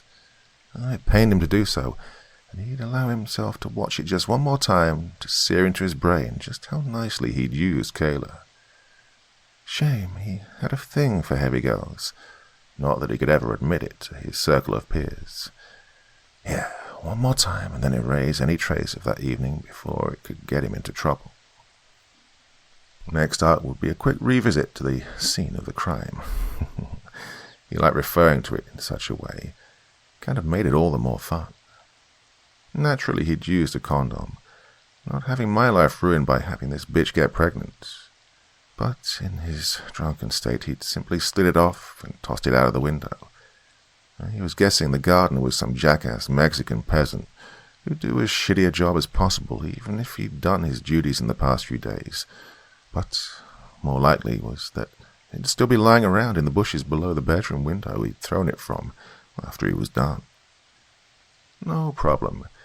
He'd either get El Jardinero deported if he caused a fuss, or he'd find the offending item and dispose of it quickly. So, on to stage 1 of Operation Clear Up. Fuck. He left a copy of Kayla Funtime.mp4 on that memory stick he'd given to his brother. Okay, time to think. After a couple of deep breaths, he'd regain composure. No problem, he knew his brother looked up to him as a superhero. He'd be able to get it off him easy enough. Nevertheless, it was time to give his brother a quick phone call. Reginald was no longer breathing. Gail had her bony fingers wrapped tightly around his neck. All the while she stared at him with only the whites of her eyes showing. Something was possessing her, that much was clear. Reginald grabbed a large stick in a last desperate move and hit her over the head with it. Gail fell back, shrieking in agony. Reginald stood up over the woman, panting for breath. What the fuck had just happened? He was more determined now to find that Tethys 13 object than ever and get himself the hell out of this horrible place. Gail closed her eyes and then opened them again. Ow! What happened? I'm bleeding. Reginald looked at her. Are you serious? You mean you don't recall only moments ago trying to kill me? What? Gail looked at him as a worried expression fell upon her face. I think we'd better move on. There's something about this spot I don't like at the moment. We can move on and rest in the morning. Come on, let's go. Emery came to with the worst headache he'd ever experienced. There was a cave, he remembered that much. That bitch had been right there, and he'd finally had her in his grasp. For his brother's sake, he was going to do precisely what he'd had to, so this whole problem would go away, or so he'd wished. Planning to take someone's life and going through with it are two entirely different propositions, he'd come to realize. His momentary hesitation had been natural, or so he would continue to try and justify in his mind. Exiting the cave in a hurry, he'd suddenly resolved to come up with a more amicable solution to his brother's indiscretions. However, that particular line of thinking hadn't got far off the ground. He'd run out of the mouth of the cave, and then what? He hadn't even seen Kayla before his sudden and unexpected collapse into unconsciousness. The result being that he'd awoken here, alone and with no clear sense of where he was or where he was heading. "Time to get your ass into gear, E," he told himself. Those had been the words that he and his brother had shared so often during their teenage years. Let down by a failed foster system, time to get your ass into gear. They were failed by useless school teachers who couldn't motivate them. Time to get your ass into gear. With a mutual appreciation, they always had each other's backs. Well, this appreciation held as much for Emery as it did for Ellis, although Ellis, being the older by a couple of years, meant that he more often than not automatically took the lead in such self-preservation efforts. Right, time to focus, no matter how otherworldly the current situation might be. In the grand scheme of things, not a whole lot had changed. Time once again to get your ass into gear. He'd spent enough time out in the wilderness as a Boy Scout to be able to ground himself and draw many logical conclusions. So, time to take a look around and eliminate the impossible so that he could focus on the probable. First, there was no blood. That meant Kayla had gotten away from here relatively unscathed. Second, there were no significant disturbances to the environment. No earth dug up by a scuffle, nor branches ripped from trees. She'd gotten away from here cleanly. Next, there were no helpful weather conditions, snow tracks, muddy footprints, that could give him an easy path to follow, meaning he'd have to play the odds. His old scoutmaster, J.T., had always warned him that the biggest danger you'd face about being lost in the wilderness was walking around in circles. People did this way more often than you'd like to think. Yeah, that whole Blair Witch scene was a remarkably accurate portrayal of what happens when people try to walk their way out of trouble with no real sense of what to do. Nonetheless, there were useful caveats, ones that he'd be relying on now, if he were to have any hope of finding this bitch. The main one was this: if you're lost in the middle of nowhere, follow the nearest source of water. It will inevitably take you to the point of civilization. Despite countless examples of dumbass fools unnecessarily dying out in the wilds, this was a tendency that was hardwired into human DNA. Many people had wandered into some backwater town weeks after being abandoned, but nobody bothered keeping count of such miracles anymore. The simple fact was, they'd all just followed the water. From what he'd seen of Kayla, it was clear she had some street smarts about her.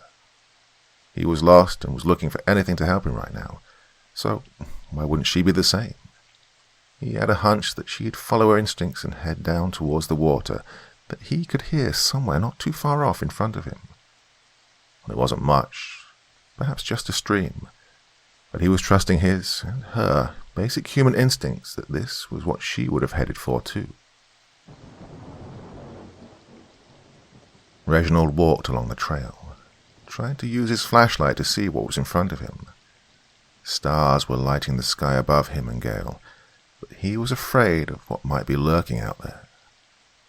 He didn't know what had possessed her in the middle of the night. Reginald was now unsure that he wanted to continue further with her. It was nice having a companion, but it scared the living hell out of him, wondering if she would kill him in his sleep. No, he'd find a way to lose her very soon. Tupsio smiled as he peered at Kayla in the dark. He smelled the air as he hovered over her body. She smelled like cotton candy and honey. Her face was pretty, and her form was plump in all the right places. He couldn't help but stare at her human form as she slept on the grass by the lake. He opened his hand and sprinkled shimmering dust on her cheeks. It would help protect her against what was coming, and this child had been through enough. Tapsio leaned in and peered inside her third eye. He picked and prodded her brain, searching for her memories. When he saw Ellis and the other boys that had attacked her, he closed his eyes. When he opened them, he threw more dust on her and then headed straight for Emery. This was going to be fun for Tapsio. He hadn't had any mischief in a very long while, but he sensed this human was most deserving of it. He also sensed that the Great Master had not invited this human. No, he'd been merely a hitchhiker, and that was no good for Emery. Not good indeed. Tapsio hummed to himself as he flew away in the dark of the night to find Emery. Emery was getting close to the water source, and he could find it soon. Kayla sat up. Her stomach felt funny, and all she wanted was to puke. Having not eaten in what felt like days, she rolled over, dry heaving. She stopped abruptly, hearing something in the tree line of the forest. She stopped breathing as she started to search for the gun she'd packed in her bag. But it was no use. Emery was upon her before she could muster the courage to grab it. He held her down, pushing her chin upward as though he were trying to snap it out of place. Kayla punched him in the shoulder as it was all she could manage. Then she pulled up her thigh and kicked him in the groin. He screamed, rolling over, giving her the upper hand. She grabbed her bag, searching once again for her gun. "Looking for this?" he asked, still rolling on the ground. Kayla waited for him to pull the trigger, but he hesitated. "Why are you here? What is this?" he asked angrily. "I'm pregnant," she yelled at him. "Give you one guess who the father is. I came here to get rid of it. If you want to kill me, do it. You'd be doing me a favor." Kayla's grey eyes looked green in the twilight of morning. There was an otherworldly appearance about her. Emery was even more pissed, but more so now at his brother. He'd always thought Ellis was brilliant. Well, he hated this bitch more than before, but there was a part of him that knew he needed to play nice, well, for now anyway. He'd get as much information out of her as he could. He'd even feign friendship if he needed to. Ellis wouldn't without protecting himself. There's no way he's the father. He's the only one that fucked me. Well, the other two only held me down and helped beat the hell out of me. There were angry tears in her eyes now. Her eyes were fierce and dangerous as they looked at him directly in his dark eyes. "Stop saying my brother hurt you. I don't want to hear it anymore." Emery hit his forehead with the gun. Kayla stopped fearing for her life. Something told her that she had the upper hand now. She kept going with her story. "You know, I used to imagine saving myself from marriage, as corny as that sounds. But now, after what happened, even if I go full term with this baby, that asshole did so much internal damage I'll never be able to conceive naturally. He did shit to me I wouldn't wish on my worst enemy." Kayla recalled with unintentional flashbacks of the other two boys telling her to smile for the camera. They degraded her body. Ellis even had her pose with them while they spread her legs and took photos of her most intimate places. The worst was when they hid her, cracking her jaw. They pretended she was a doll, something to be used at will with no care in the world. They practiced their punches on her. They filmed it like some snuff video. They were never counting on the Good Samaritan who found her bleeding and naked in pain. Well, they'd left her for dead in a dumpster.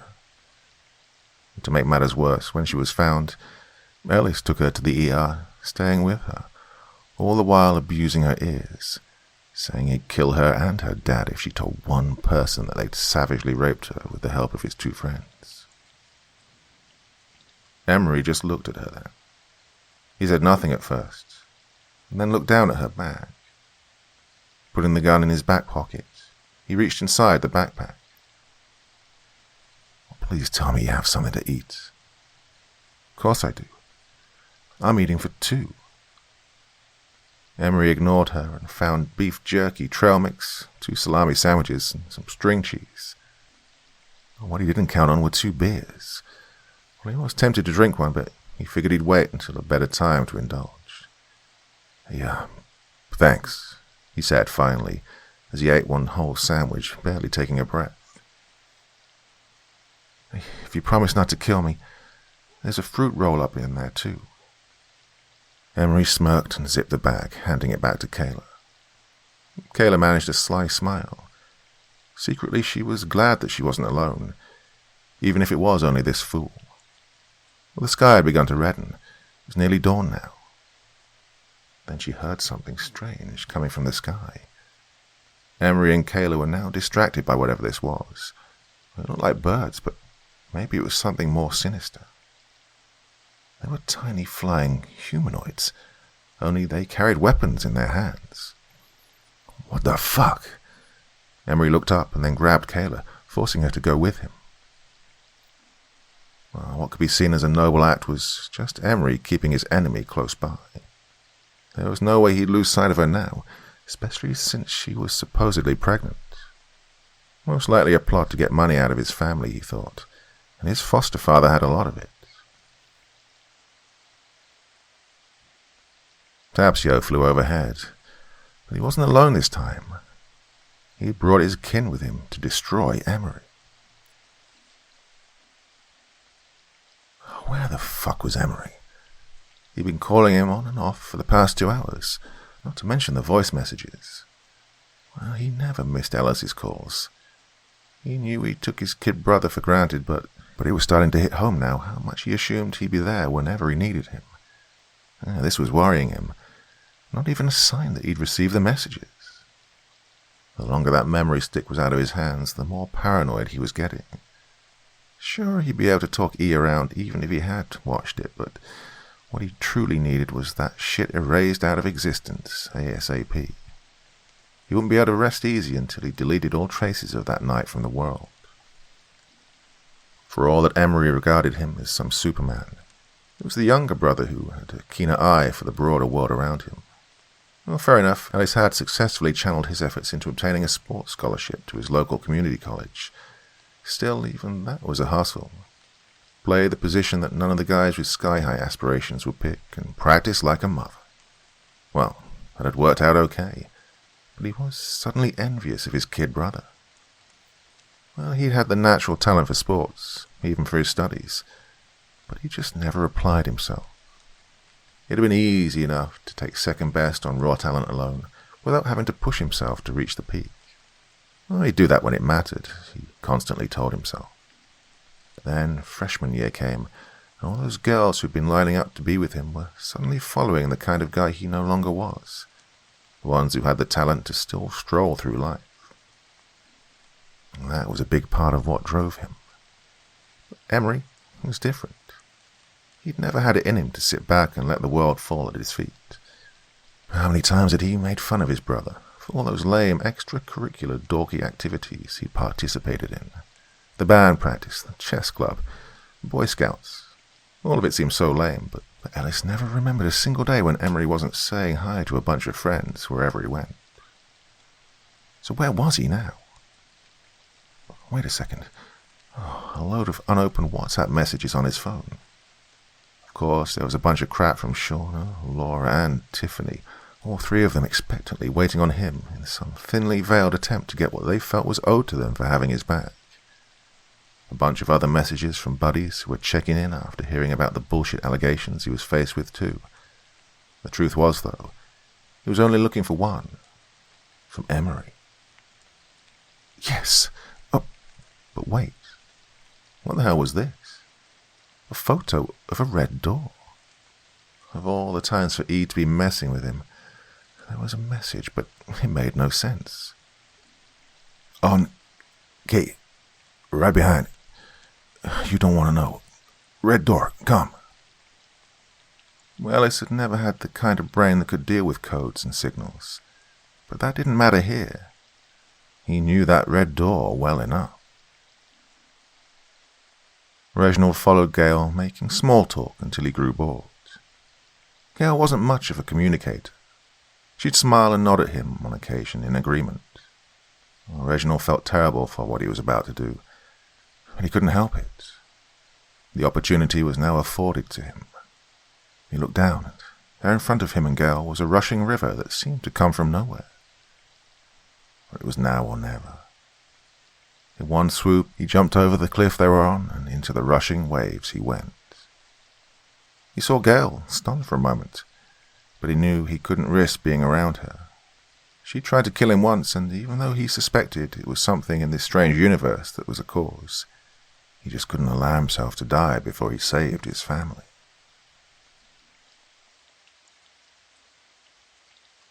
Part 5. "Sir, did you want to see these papers now?" asked the young secretary. Harry looked at her and shook his head. "No, darling, just leave them on the table. I'll look at them later." Harry watched the young woman leave, and then he took out his magnifying glass and pulled out his miniature game board of Karlov. Harry sprinkled some sugar on the board and then smiled. Which one of you will survive the cold snowstorm?" Harry watched on as he could see Kayla walking next to Emery. Another storm is coming. Harry watched Emery and knew he was not part of the plan, but he offered an interesting subplot to the challenge he'd put upon the players of this dangerous game. Then Harry saw something that was most concerning. Ellis stood in front of the red door. Now this one was not invited, but what a strange and wonderful plot twist to bestow upon the players who had yet learned to play Harry's game properly. The challenge was enough, but there was so much more to it. Much like a Willy Wonka, he had the golden ticket, but there was only one way to retrieve it. It was located in a hellish place known as the Pearl of Devil's Peak. It was in the center of the earth among crystals and strange lakes of blue water. It would be hard to withstand the humidity for longer than 10 minutes at a time. The only known way to get to it was a series of tunnels that we know of as Derinkuyu in Turkey's Nevşehir province. It was strange when it was found, and Harry secretly hoped some odd digger would have seen the Tethys 13 object at the time during the archaeological dig, but no such luck. The tunnels led to Karlov by a unique set of structures that held many secrets to anyone who found them. The true theories would only be guessed by those that saw it as a history lesson to teach to scholars. Harry knew too much, and now would be waiting on the other side of the tunnels when the winner of this life-changing golden ticket was found. He could see Tapsio gearing up for war, and he chuckled to himself. "Oh, my friend, don't be so harsh. They're now a part of this game, too," Harry said. "Hello again, Tiffany." "Who is this? I don't recognize your number. You better not be some psycho or I'll call the cops." "Well, my apologies. It's Detective Barnes. You were kind enough to come down to the station and answer my questions the other day." There was a long pause, exactly what Barnes had hoped for. "Oh, hello, Mr. Barnes." "Detective Barnes." "Yeah, sorry, Detective Barnes." She was flustered. This was going well. "Can I, help you?" "Well, I certainly hope so." He'd already learned a great deal. She'd been dreading this call. Years of experience had taught him that much. People pretty much only spoke to him the way she was doing when they assumed leaving the station was the end of their involvement with the police. "I was, wondering if you'd heard from Ellis at all." Another long pause. "Excellent." "No." Now his turn to pause. Let her sweat for a few more seconds. "And have you tried to contact him?" "Well, She might as well have been walking around wearing a sandwich board with the word yes emblazoned across it. "I did message him, but he hasn't replied." "Okay, just one more question, if I may." He could practically hear the sighs of relief down the phone. "Do you know anything about a red door?" "What?" "Well, there are many ways to say what. Numerous subtle nuances, but it's effortless to spot when someone doesn't know what you're talking about." She hasn't got a clue where he is now or what he's doing," Barnes immediately surmised, all the while maintaining his focus on that red door from inside his vehicle parked across the street. Getting clearance to access Ellis's WhatsApp, had necessitated the calling in of a couple of complex earned favours, as well as a virtual guarantee from him that this line of investigation would deliver concrete results. Still, Barnes had a gut instinct about this door. Like he always said, give a criminal enough rope, and they'll hang themselves for you. This little shithead was leading Barnes right to the evidence he'd need to nail him. He was sure of it. Ellis had entered the building hours ago, and Barnes was a seasoned stakeout pro. There's no way he'd missed him leaving. From what he could tell, this was a one-way in, one-way out deal. Ellis was still in there. By now, Tiffany had been as much use to him as she could be. In that overly friendly way, he thanked her. Always kept the likes of her on edge and fearing his next phone call. And then he contemplated what all this meant. Ellis was a dumbass kid, but he indeed had the sense to keep his little alibi girl sweet until this was all done and dusted. Nevertheless, she had contacted him, and he hadn't responded. Ellis still needed her at this point. That much was obvious, to Barnes at least. The fact he hadn't replied was either a stupid rookie mistake, overconfidence, or something genuinely was up. This red door was critical to the whole case at this point. Time to do what he did best. Sit and wait. Tapsio looked at Emery from afar, ignoring Harry's words, and with his kin and their tiny swords, they descended. The air was chilly now, and Kayla put back on her sweatshirt. She saw Emery eyeing her with a strange, suspicious glare that never seemed to leave his face. She hated that he was here with her, but she also couldn't be more ecstatic to not be alone in this strange place. Suddenly a swarm of flying bats appeared in the sky, but no, wait, those were not bats. They were of tiny size, but they were humanoid in appearance. What on earth were these strange things? Emery saw it, and then a tiny knife pierced his cheekbone. Ow! Another, and another, and then they swarmed him with a violent delight. These fairy creatures were fierce in their attack. Stop! A voice boomed from the distant trees. Tapsio knew that voice very well. Master? It is not time, it boomed. But master, Tapsio protested. Stop this at once and go back to your homes. This is a creature that's contaminated this place. Tapsio. Harry's profound words were final. The fairy creatures flew away in a frenzy, but Tapsio remained hidden, watching and waiting. He would not budge. Reginald flowed with the river, waiting for his moment when he could grab hold of something still to stop him from rushing right into a rock and knocking himself out. Finally the water slowed, and he could catch himself on a log hanging over into the water. When he got to his feet, he stumbled a bit. Then he heard voices. He hid from them so he wouldn't get caught again. But then he saw something that stunned him. He saw his daughter, Kayla, with a young man. Reginald figured he was having hallucinations. He shook his head and rubbed his eyes, and yet there she was. How could she be here? Why would she be here? Then he remembered that Harry had given him this opportunity. What if he'd done the same for his daughter? What did that mean for him and his daughter? Would they both have to fight one another for the life they so desperately wanted? Gail made a tent near the riverbank under a large tree. Day 675, she said to herself, marking a calendar she carried in her pocket. Gail pulled out a sleeping bag and tried to forget Reginald. Well, he'd been very odd, and she wondered if she just dreamt him up. She had left her husband, Michael, after they decided they weren't compatible any longer. If only she'd married Danny, her college sweetheart, and that was why she'd come here. Love. She'd been promised that she'd finally be with her soulmate, if only she could find what that old man had asked her to find. Gail fell asleep then and tried to forget. The following day she was awoken by the sound of something coming from one of the nearby caves. She wasn't sure what it was, but it was a high-pitched hum. It was captivating and strange, and then she felt the vibration of a large pink and white crystal all at once. She went towards it, and in her awe, she could have cried happy tears. This was it. She could feel it, and she was sure of it.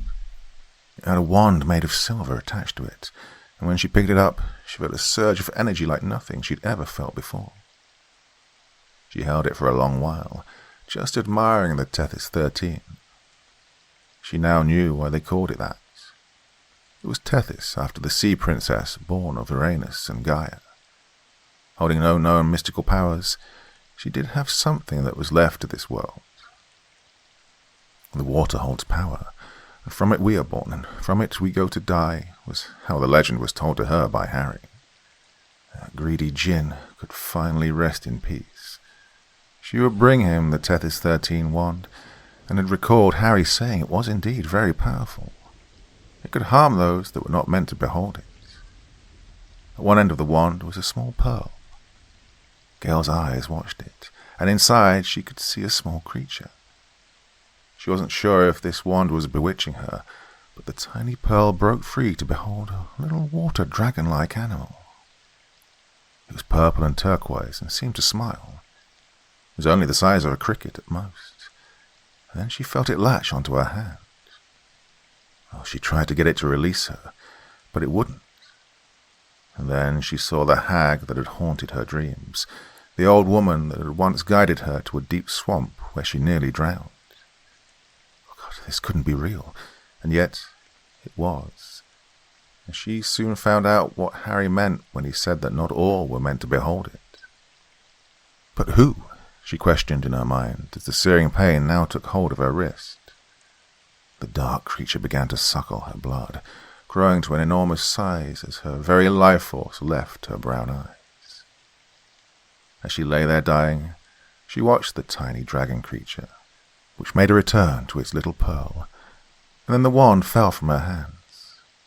All the while the hag watched on, laughing and fading from view. Gale had lost so much, not just her mind. In this place, she had now lost her life. The wand remained in the cave, awaiting its next victim. And that victim would come soon enough, and the dragon would be able to feed again. It had grown so hungry in its tiny womb. Reginald was growing bored of the situation he was in now. He was tired of trying to find a way out of this place. Was it even worth it any longer? Kayla was gone, and he could no longer see which direction she'd gone with that young man. Reginald still wasn't entirely sure that he wasn't hallucinating. Maybe this place was getting to him after all. Like his life, the assholes at his office job, the morons on social media spouting out venom as though anyone gave a shit when there was so much more to life than this world. Maybe he should just end it all right now. He'd thought of it hundreds of times when his wife had become ill. He couldn't take her fussing and her whining, and he'd rather be dead than have her see him turn into a monster. He'd pop some pills, go to sleep, not say a word to anyone. Rent out a hotel room so that no one would find it. He'd say it was a business trip, and then he'd do it. If he couldn't find the right pills, he'd still get a room, but this time he'd slit his jugular so he'd bleed out faster. None of this bullshit where you slit your wrists and have time to change your mind. No. If he was going all in, he was going all in. And then his daughter could move on with her life and never have to think about what a goddamn shitty father she'd had her entire life. Reginald sat there on a stone and wondered if he should just throw himself off the next cliff. Then he saw something. There was a light calling to him. Reginald didn't look up right away, and he barely noticed it until the light had gotten hotter and closer to his face. An orb seemed to be right there in front of him. He took notice of it now because there was a humming coming from it. The orb seemed to beckon him to follow it as it disappeared into the woods. Reginald did follow until he reached a pond of still water. It was so still, it looked like ice. Then he stood in awe as the water began to rise. It rose into the body of a woman, and she looked as though she were made of glass. He watched as her eyes opened and looked at him. You have come far to be here. She was calm. Reginald nodded. The thing you seek has been waiting on you. You are critical to someone who has lied to you. The time to wander is no more. You are safe, and this is your space. The item is in a cave, and not far from here. You need to go to it, and it will let you behold its power. When you find it, you must make a decision. I know. I was told by someone that I could change my past, my present, and my future. Reginald was solemn. It is more than that. You will only know the meaning when you hold the object. The lady in the lake then sunk back into the water from where she'd come and disappeared. Reginald stood and tried to remember the map. Where was that damn cave? He knew he'd come here to give his daughter the life she deserved and to go back and erase the death of his wife. He was so sure that this was the plan, but then he thought of Harry. What if he was a no-good liar? The lady of the lake had clearly said someone was lying to him. Who else could she mean? Reginald felt the darkness erupting all around him with a sense of urgency. He made his way towards the dark forest, hoping to see the correct pathway to the cave. He knew he'd seen the cave somewhere, if only he could remember when and where he'd seen it. This place made him feel lost, like he was missing time, or that his reality had seemed to be slipping away. He was sure he'd hallucinated seeing Kayla. Oh, what a strange, wondrous place this was at times, and what a complete horror at others. Just as Reginald thought this, he heard something behind him. It was something he did not expect, nor did he want to see. He heard it growl, and then he smelled it. God help me, he thought as he turned around to look at this monstrosity. What the hell? Where am I? How did I get here? Ellis couldn't have been further wrong in a guess as to what would be on the other side of that red door. The tumble had knocked him clean out, and when he awoke, he found himself... where exactly? All he knew was that Emery had told him to go through the door. He checked his phone. No new messages. There was no sign of it working at all, for that matter. Looking around this strange landscape, he could safely say he wasn't in Kansas anymore. He stumbled out of the cave into some kind of forest area. This was seriously not his kind of shit. Well, the one person he could do with right now was... well... Okay, time to focus. What was that lame-ass thing E used to say? Look for the North Star. No, that wasn't it. Well, it was, but he needed one of those other bullshit Zen philosophy sayings his kid bro always used to say to get out of here. Oh, think, damn it. Always follow the water. Oh, easier said than done in this place. Well, he still had two things on his mind. Find Emery to find the girl, and find Emery to destroy the evidence. Two birds with one stone, as they say. Right, time to start walking. No, time to break out into a run. What the hell were those things? Emery asked the question, knowing full well that she would have as little idea as he did. Oh, they're gone now. Let's keep moving, Kayla replied, already making her way forward. Where she was headed, neither of them knew for sure, but Emery saw little choice but to stay by her side. Regardless of what he thought about the truth of her pregnancy claims, he did suddenly feel a need to protect her from what they might encounter next. He'd observed her when she'd explained the details of her ordeal. Whatever the truth of the situation, he could tell that she thoroughly believed what she'd said and that she'd gone through something terrible. Couldn't really have been Ellis, could it?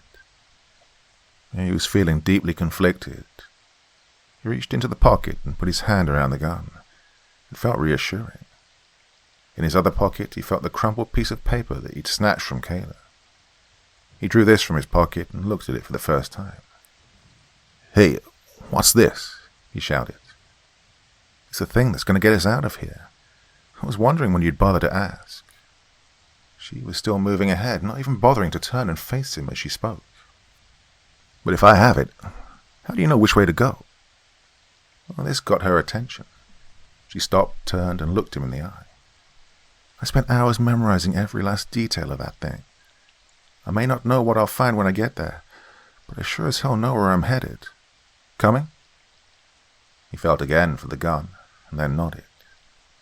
They walked along for not even 5 minutes more when they both stopped. There was a vibration under their feet, and neither could move. They both stood stunned at this feeling. This could not be good. Then they felt a swish of wind as something came up from the ground about 30 feet in front of them. There in front was a big, ungodly thing. A vine, at least it looked like a vine. It was dark green and as thick as a tree trunk. It swung around and around as though it were a whip, and then landed on the earth. When it did, it created a quake and a break in the earth that caused both Kayla and Emery to try and find a way to stand up. Both grabbed hold of another smaller vine, using it as a rope to climb back from the entry into the earth that this monstrosity had created. But it didn't stop there. To both their horror, the creature did another twirl, this time blowing dirt into both of their faces, rendering them blind from the cloud. Once the ground settled, they heard a loud screech like something between a cat and a bird of prey. Then, when both opened their eyes, they could see this creature. It was made entirely of green plant, but its mouth had thorns like that of a vine. It opened its snake-like jaws and went for Emery, completely ignoring Kayla. Emery screamed as he dodged the mouth of this creature. Well, he was no match for it, though, as it got the backside of him, causing him to scream. Kayla didn't know why she did it, but she pulled out a large machete she'd put into her pack just in case she had tall grass to cut down. She used it on the head of this creature, while it still ignored her. Emery was trying to climb up and away from this creature, but couldn't get away fast enough. "Hey, throw me the machete," he yelled. And she did just that, and once in Emery's strong hand, he cut off the creature's head with one swift movement. When it fell off, it let out the foulest odor. His blood was green like aloe and sprayed Emery in the face. The rest of the creature fell into the same hole it had created. Both took a moment to rest as they climbed back up that now gaping hole in the ground. Once they got to the top, they heard another screech, and both of their horror, more of the same creatures were now coming after them. Emery and Kayla ran as best they could away from them, but the creatures had reached them within 10 feet. It was as if the thing they killed was connected to a network of these things, like one giant living organism. What in God's name was this thing? Emery was trying to get out of this situation, and at the same time he needed to keep a watchful eye on Kayla. Finally they both reached a sandy ravine, and instead of blinking an eye, he pulled Kayla with him as they both jumped across the canyon and into a sandy brook. The monster vines were still snapping at them, but the sand seemed to burn them as though they were slugs and the sand was salt. "Fucking hell, what was that?" "I don't want to know," Kayla said, laying next to Emery as her hands were still in his. Finally she sat up and recoiled quickly from his grip, as though he were poison ivy. "Let's go. I think we're closer than I thought," Kayla said, standing up and walking away from Emery. Tapsio couldn't seem to help himself as he watched Reginald. He knew he was going to bug him with the knowledge he now possessed. Tapping Reginald's shoulder, he nearly knocked him over. "What the... Hello, sir. Are we enjoying this lovely morning in Karloff? Oh, I see the sun is just rising." "Get to the point, mischief maker." Reginald took a moment to stop and pull out his water bottle. Taking a swig, he let out a deep sigh. "I know something that you may need to know." "What is it?" Reginald was in no mood for this. "Your kin has arrived, just the other morning. She has something of a nemesis fellow with her, and I didn't like the look of the trouble that he brings with him. Oh, and more things are coming." "Kin?" Reginald thought about it, and then he knew. He had seen Kayla. It wasn't a figment of his imagination. "Where? Why?" "Well, it seems Master has plans for both of you. Whoever reaches the top of the mountain first will win the rewards that this life has to offer." Tapsio spoke in riddles, and Reginald had to figure out what the hell he was talking about. "You say my Kayla is here. Who's she with?" Someone that wants to do her harm. You will not do her harm if you can reach them fast enough. Go north of the trail and you will see. And Tapsio disappeared once again, as quickly and as mysteriously as he'd appeared.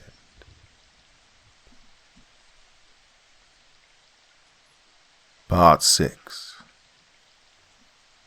Nothing. 12 hours Barnes had been outside that damn building, and not one thing had happened. These days he was lucky that so many takeaway apps offered on-stakeout car delivery from his favourite fast food joints. Otherwise this would have been a truly miserable experience. A couple of water bottles had been sufficient to ease through his toiletry needs, but still, he'd stuck to the age-old time limit of what he and so many of those who'd done this job before him considered reasonable. 12 hours without shit happening is a sure sign to call it a day. He got out of the car in the miserable early hours of an unnaturally rainy day and wandered over to the door. Well, the basics of the job dictated that if you haven't seen shit for 12 hours, you're entitled to show up at whatever door the punk you were following had gone through. There was always a risk, but in this game, you had to play the percentages. Indeed, his younger colleagues often looked to Barnes in awe. How could this journeyman, who seemingly didn't have a natural eye for his work, have been so successful all these years? Even though he'd always been willing to share his wisdom, few had fully taken on board his ethos. Play those percentages. Most of the time, Barnes would extol, the vast majority of criminals are straight up stupid. Follow them around and they'll at least repeat the behavior that'll help you nail them. Keep on their tail and you're like a fisherman dangling his rod in the water, knowing something will bite sooner than later. Hell, even those who are smart will inevitably know they are, and, well, they'll have an ego that displays their criminality publicly. The result, same thing. Dangle your rod and let their ego take the bite. This situation was therefore perplexing. So much so that a couple hundred exuberant, questioning rookies would have no doubt lined up to shove his play-the-odds advice back in his face. Barnes had waited outside expectantly for Ellis to appear, no doubt with a suspect package in his hands, within half an hour of entering this dump. No, a 12-hour shift was not what he'd had in his mind for this. What was standard protocol in such situations? Simple. Follow up the lead to all reasonable expectations, and then move on. And right now that required Barnes to go up to this stupid red door and at least try to enter the building. Reginald continued up the path that he'd been instructed to follow. He thought about his daughter and all that she'd been through recently. He stopped for a second to eat something from his bag. There was little food left inside it. Reginald stood overlooking the cliffs and stared at the valley beneath him in all of its green splendor. What was this fantastic place? He'd occupied its space for only a few days, but it felt like an entire lifetime. He felt his face as a full-length beard now grew in its place. It was as if time was longer here. He thought of his wife and what a good mother she was. He had a strange reminiscence of a Christmas morning. Kayla was about 4 or 5 at the time. She'd woken up with a fever and was too sick to open her gifts. Reginald and his wife postponed Christmas for another week, telling Kayla that Santa knew she was ill and he'd changed the day just for her. Ringlets of blonde curls had danced around her face and those green eyes. Reginald recalled reading to her every night stories of Alice in Wonderland and the Little Mermaid. She'd fall asleep in his arms before he'd finished the book. Those were the easy days. His job promoted him to marketing, and he had to travel more often. It left a space in the family dynamic, and Reginald eventually became a stranger to them. Days, weeks, months became years, and soon he was a shadow against the wall with a teenage daughter who stayed out too late, wore skin-tight pants, and let out her cleavage. It made Reginald think about where the sweet baby girl had gone. Her makeup emulated every YouTube influencer. Too thick of eyebrows, too much eyeliner, and red lipstick. Well, she'd put on weight, and so her body had changed. That's when the boys were texting every second. Reginald had tried to discipline Kayla as best he could, but little he could do with his absence. He relied on his wife to do most of it, and in his absence she'd let Kayla have her way on almost every occasion. Kayla would stay out late with older boys, college-aged. He didn't want to know what she was doing. He just hoped she didn't end up pregnant. Now it was going to be difficult. She was already on a path to destruction at just barely 18. He felt like a failure, thinking that money had been the culprit for losing his family. If he hadn't been so gung-ho on making more money, his family life might have remained stable. Instead, his relationship with his wife, who accused him of cheating on her with younger, more attractive women, became strained over time. Eventually, he found himself growing less attracted to her anger. Myra was always angry. She scowled at him with that chubby face. How fat she'd grown, how evil she looked when he'd come home. Long since were the days when he'd go home after a business trip and she'd greet him with a hug and a kiss. Sometimes a bit more than that. Reginald blushed, thinking of the time she opened the door in a red negligee. Well, their sex life had suffered because, well, who'd want to fuck such a foul bitch? He found himself growing more depressed with each day, and sometimes he'd stay an extra night at a hotel just to avoid going home, especially when she'd become ill. He'd swear that she was faking illness sometimes just for the attention. He tried, though. How he had tried. There was some relief, if he was honest, when she finally died. He hated admitting it to himself, but he was now a free agent. Reginald was no hero to himself or anyone else, he thought. He'd grown bitter from working too hard with too little to show for it except a fancy red Porsche, a $450,000 house, a daughter in private Catholic school, one of the most expensive educations that he could afford. And yet there was no love in his home. He yearned for the little cottage by the lake when they'd first married and had Kayla. Myra had insisted that they move after Reginald began making more money. The house by the lake seemed old-fashioned, and she claimed Kayla could accidentally drown. The truth was she was more concerned with fitting in with the women at the country club. It all seemed like a nightmare to Reginald when he ran through the years up until that moment that he'd gotten the phone call. Reginald was watching football in some airport bar when his cellular went off. Not recognizing the number, he took a moment to answer it. "Hello? Is this Reginald Errin?" a man's brutish voice asked. "Yes, how can I help you?" Reginald asked, thinking it was related to his last meeting with the Bolton Corporation, a gun manufacturer that he'd been very concerned would not like his latest idea for an advertisement. "I'm Detective Barnes, and I'd like to ask you a few questions about your daughter, Kayla." "What's this about?" "She's in the hospital, and unfortunately I'm unable to get anything from her. She's unconscious, as you know." "What? No, I don't know. Who is this?" Reginald had been distraught. He'd had no messages on his phone from anyone at home, and then he quickly learned that Kayla's phone was missing.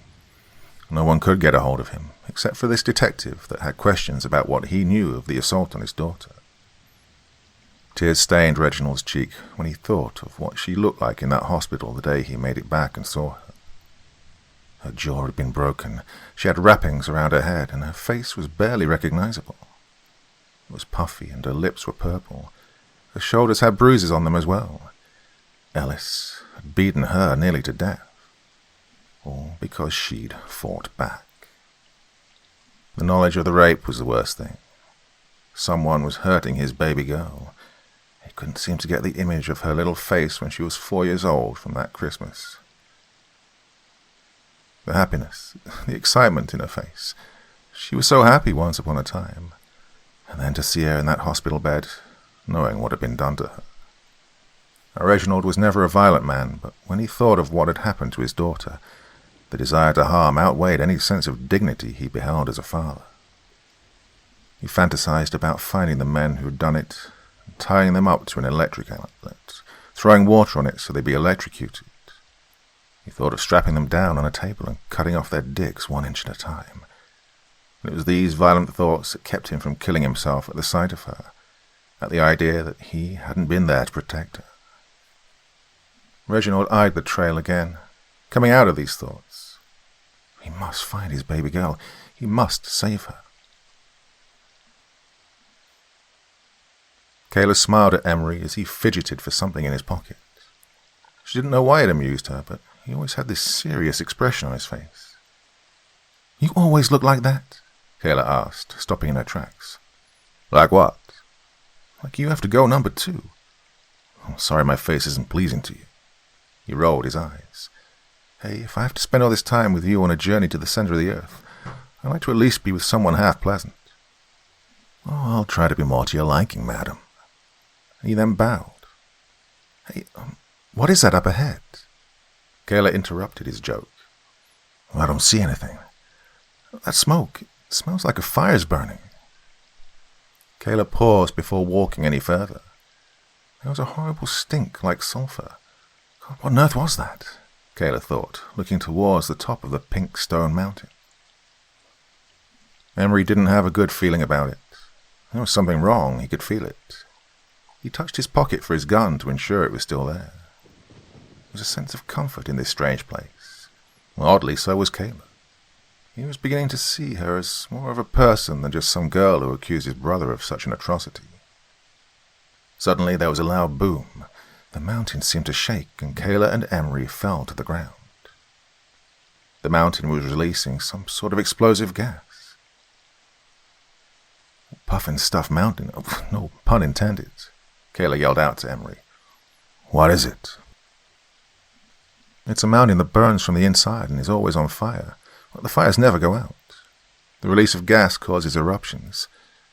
It should only be every 10 minutes or so. If we hurry, we can get to where we need to be before the next explosion. Kayla was on the ground now, and as Emery helped her up, he noticed something was wrong with her. Kayla, you're bleeding. Kayla looked down at her pants. That's when she realized she was bleeding from down there. Kayla was incredibly embarrassed now. She was also terribly worried about her body.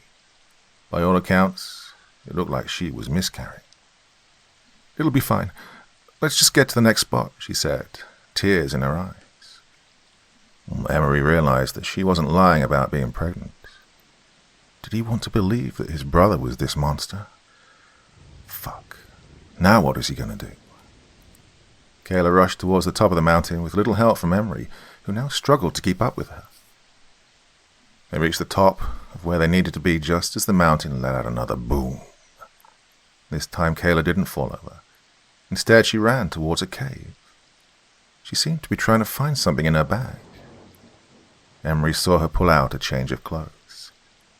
Hey, I think I hear water rushing. Sounds like maybe you can wash off if we go in that direction. Kayla wouldn't look at him. The shame on her face was evident. Emery didn't want to feel sorry for her, but if his brother did do what he now suspected, then she was losing his child. Emery walked a few feet behind Kayla as she followed the sound of the water. Finally, there was a clearing in the cave with just enough light to shine on a small waterfall. There was moss hanging over the water's edge, and tiny redfin fish in the water. They looked like fire swirling around. It was beautiful. He'd stopped paying attention to it when a very naked Kayla caught him off guard. She had her back turned to him, and her shape was pretty. He found himself walking towards her, though, but not to see her nude body. Instead, he saw a mark on her. It was a carved marking written with a knife. It was a circle with an arrow drawn through it.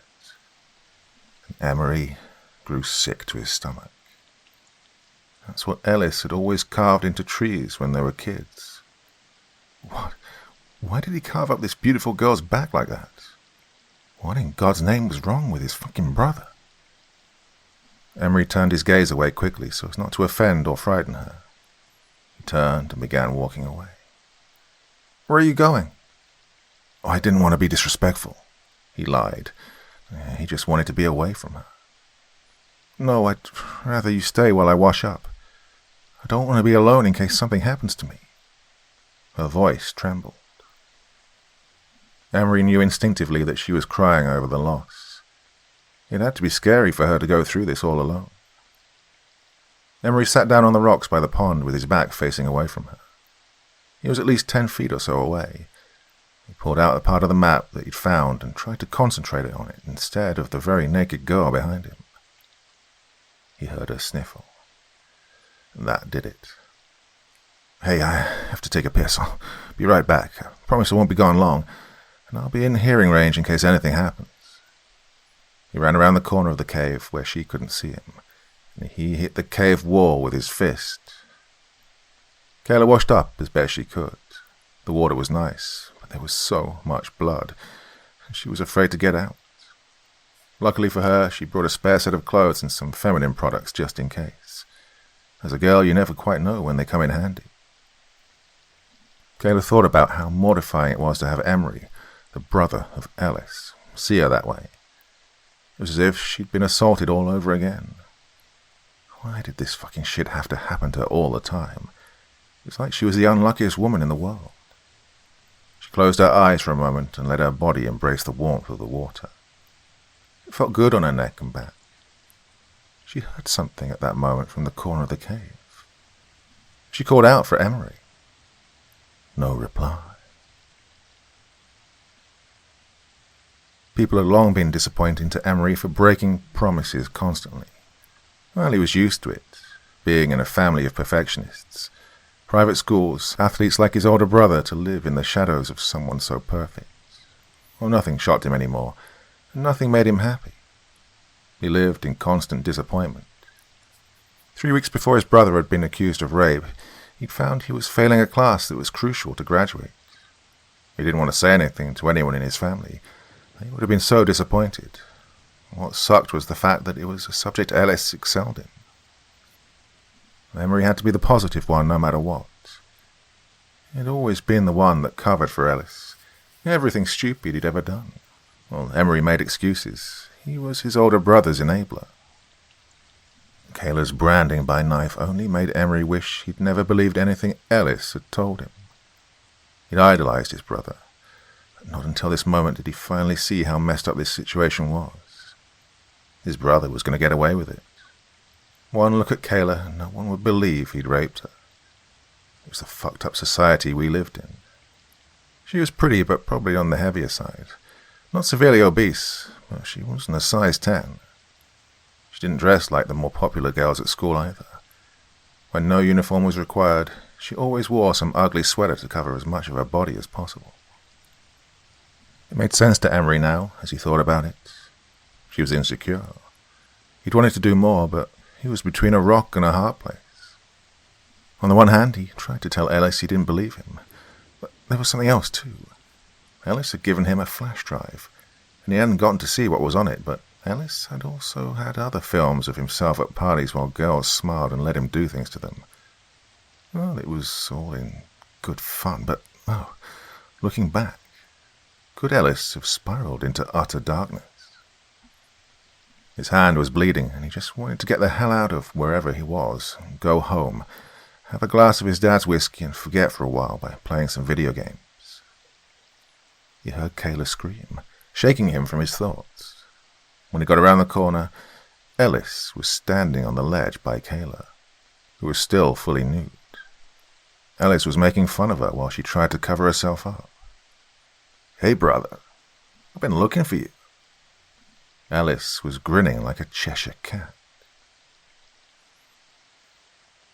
Harry stood up from his desk, looking around. He was in deep thought, realizing that he was close to obtaining that Tethys 13 object once and for all. Panicking, though, he felt a change. It was a glorious welcome, but he sensed something was wrong. There was a disturbance at the red door. Harry scowled. The man at the door was a stranger to him. This was not part of the plan. Harry got up from his chair and pulled a small object out of the pocket of his tweed jacket. This ought to take care of that. His eyes illuminated an amber orange, and his face began to shift into someone else.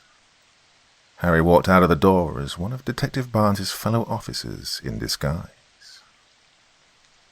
"Ellis!" Emery shouted, surprised to see his brother here.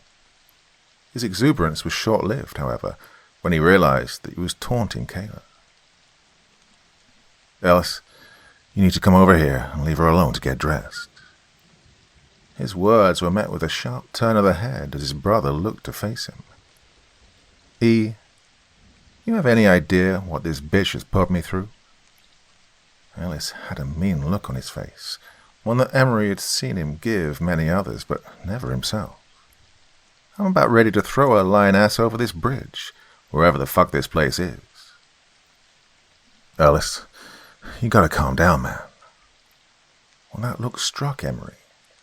Ellis was not acting like a brother right now. He was on a mission to resolve his problems, and he didn't care what it took to get things done. Ellis, just 'cause we're in some weird dreamland don't mean you can go ahead and kill a girl like that. Ellis slowed. He was thinking over what his younger brother was saying. After a couple of deep breaths, he then turned fully to face Emery.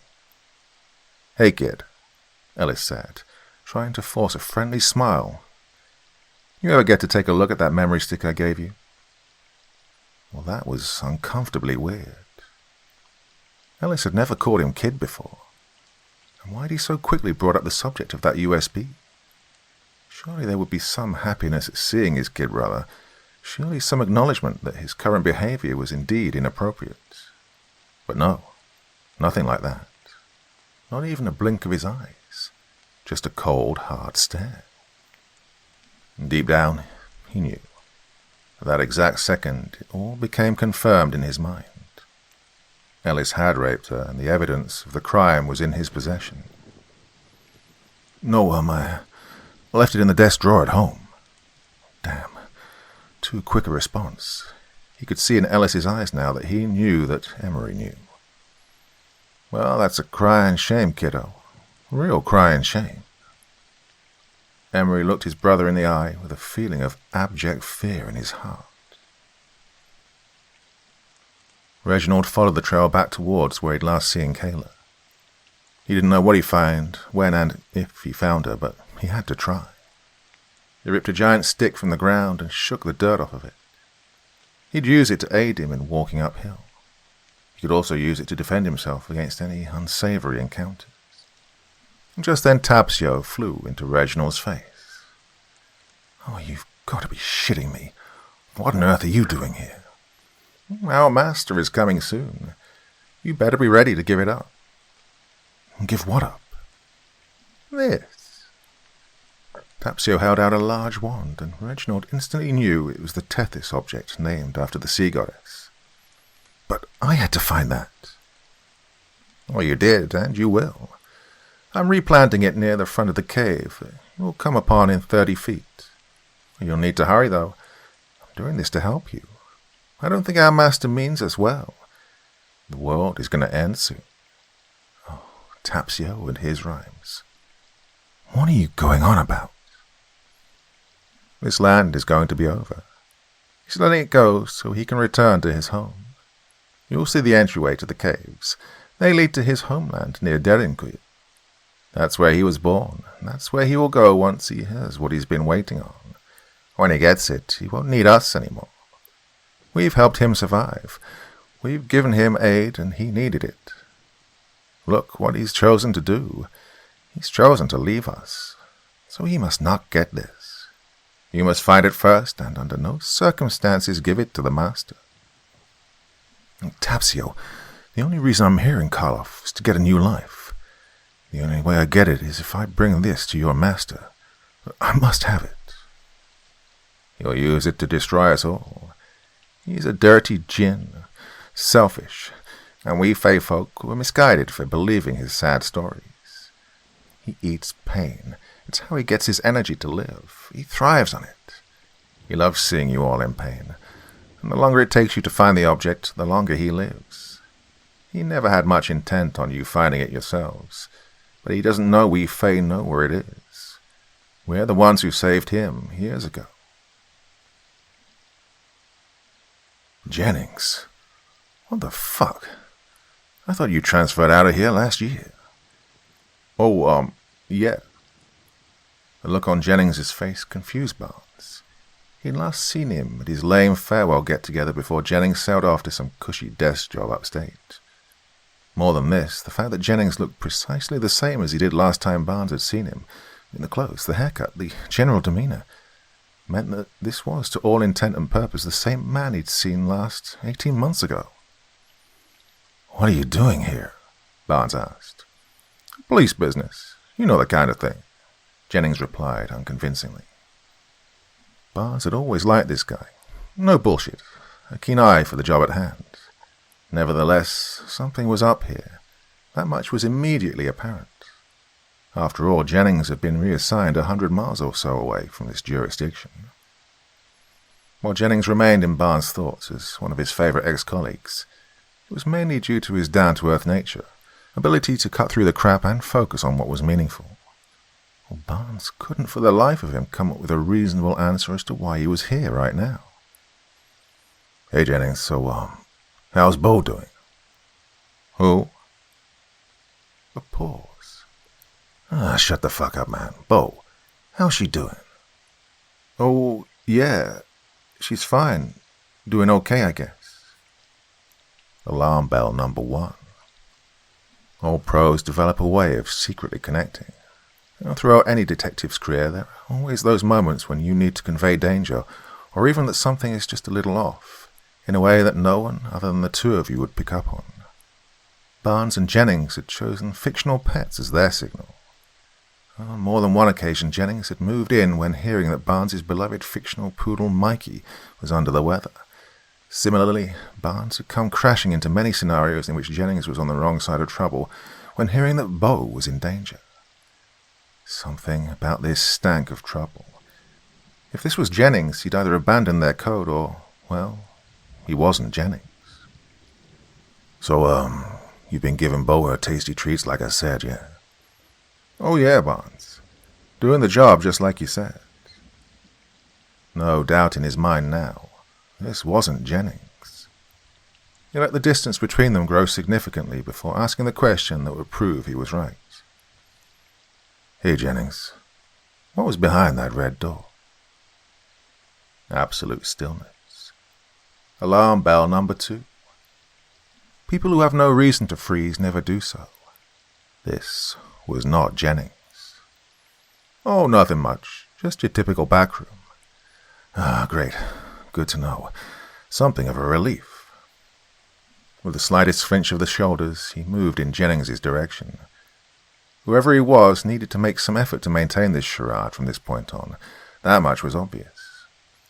"So, what brings you down here after all this time? It's passed so quickly. Longer than either of us would believe, I guess. In my mind, it feels like only yesterday that we were working the beat together." The raising of the neck and a deep intake of breath. Alarm bell number 3. Whoever this was, they weren't ready for such a quick-fire interrogation. "Well, whoever you are, you're hoping that to me it at least feels like it was just yesterday, ain't you?" This Jennings creature froze, facing away from Barnes to conceal his face, no doubt. Slowly he turned around and spoke. "Well, look who just made the grade as a detective," it said. "You either harbor intense feelings for this Jennings asshole, or you're even more of a dumbass than I guessed. Either way, I plucked him from your subconsciousness as a person that you could trust without question. So I guess it's you who needs to make sense of all that. Oh, not as stupid as I gave you credit for." Barnes knew now that some serious shit was going down here. Someone or something had just manifested itself as his old partner Jennings, and it had done so for a reason. Whatever that was, it was sure to be because of what was behind that red door. "So," it said menacingly, "your move." Reginald was agitated and even more confused than he ever had been before. Tapsy had just given him the most pertinent information since he'd arrived in Karloff. "I know you have many questions, but we don't have time. Just know you and your daughter are in danger. You need to get the device and leave." Tapsy then disappeared once again, pissing Reginald off. Oh, stupid Fae and their games. Why doesn't he just sprinkle glitter all over me and call it a day? Reginald said to himself, annoyed. He then walked about a quarter of a mile, and he saw something glittering near the cave's opening. There it was, the Tethys object, named for the sea goddess of mythology. Reginald went towards it, and when he picked it up, it was shiny, and impossibly so.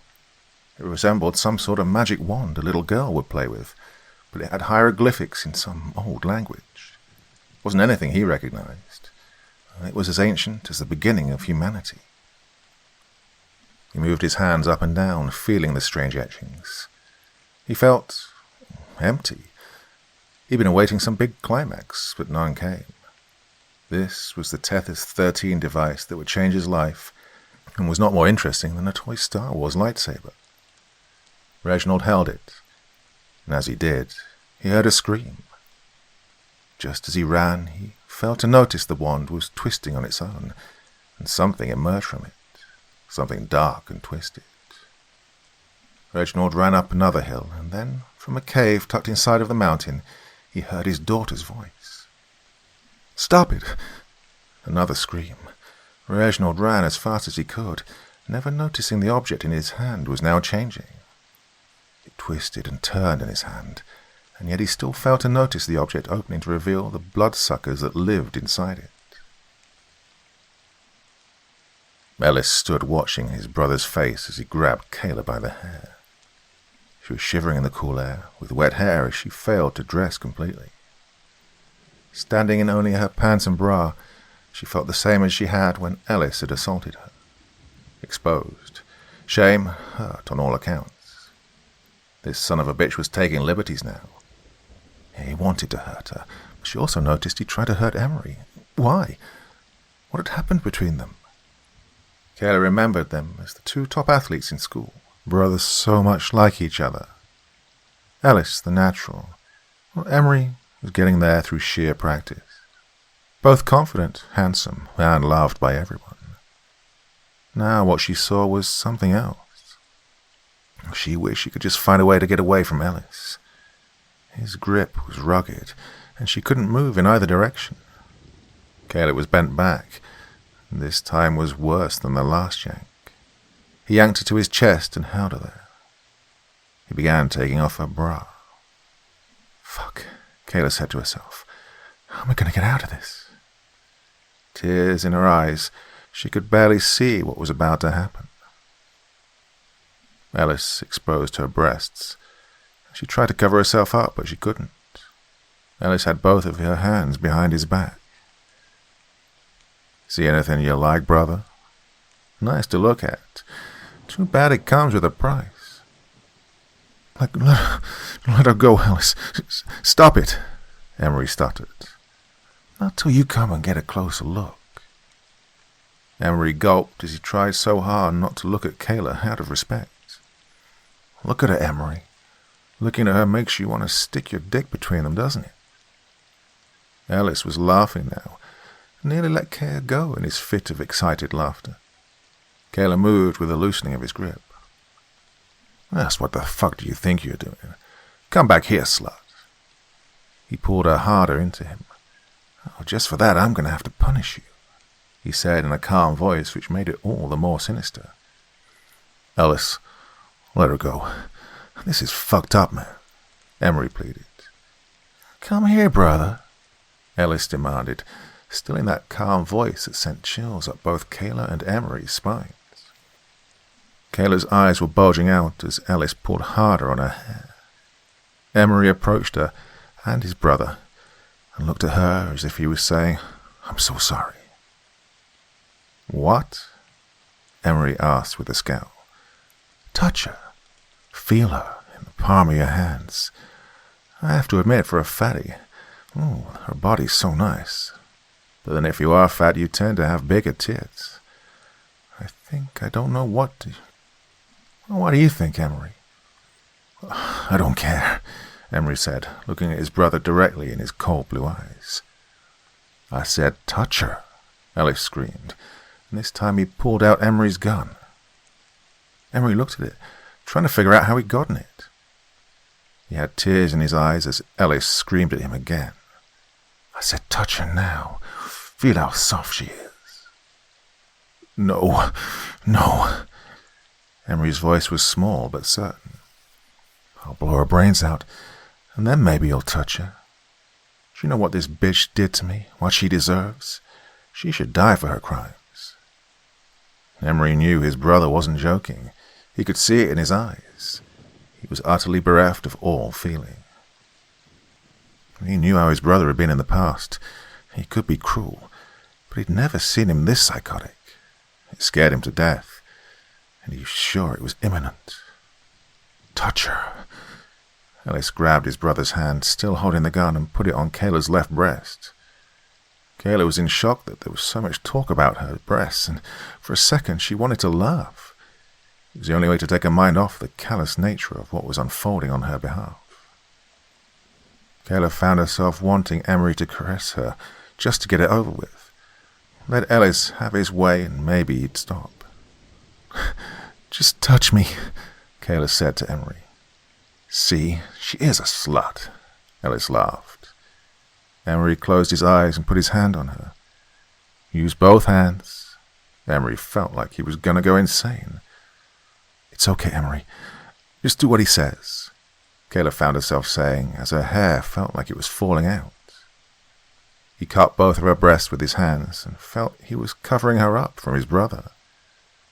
Ellis deserved to be locked away from humans so he could never do something like this again. "She lost your baby today," Emery found himself saying. Ellis had been smiling, but he stopped and looked at his brother. Emery was taking a sick pleasure out of telling this to his brother. "What?" "She miscarried your unborn child. You were going to be a dad." "She killed my baby." Ellis had dark thoughts brewing in his mind now. Emery looked at him and now feared he'd made his psychosis worse. He pushed Emery off of Kayla and this time tackled her to the ground. Kayla screamed as her leg buckled under her. "What is that, bitch? You killed my baby." Kayla wouldn't speak. She only looked at him like the wild animal he now was. "Why would you do such a fucked up thing? You're a liar, a slut, and a baby killer." Ellis was screaming in her face. Kayla was now crying and praying that she could somehow get the hell away from both of them. Suddenly, the sound of a gunshot broke the cacophony of the screams, making it all change.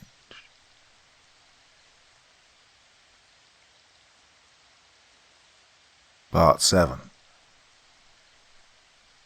Reginald walked on, close to the sound of water rushing, and he could hear a scream as a gunshot went off.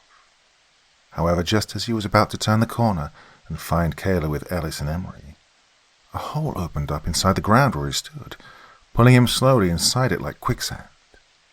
What the fuck? He began to panic. Reginald tried to grab hold of something nearby. A tree branch helped him stop falling deeper into the hole in the ground, and then he heard something underneath him that gave him cause for concern. There was a growl under him, and the earth began to cave in all around.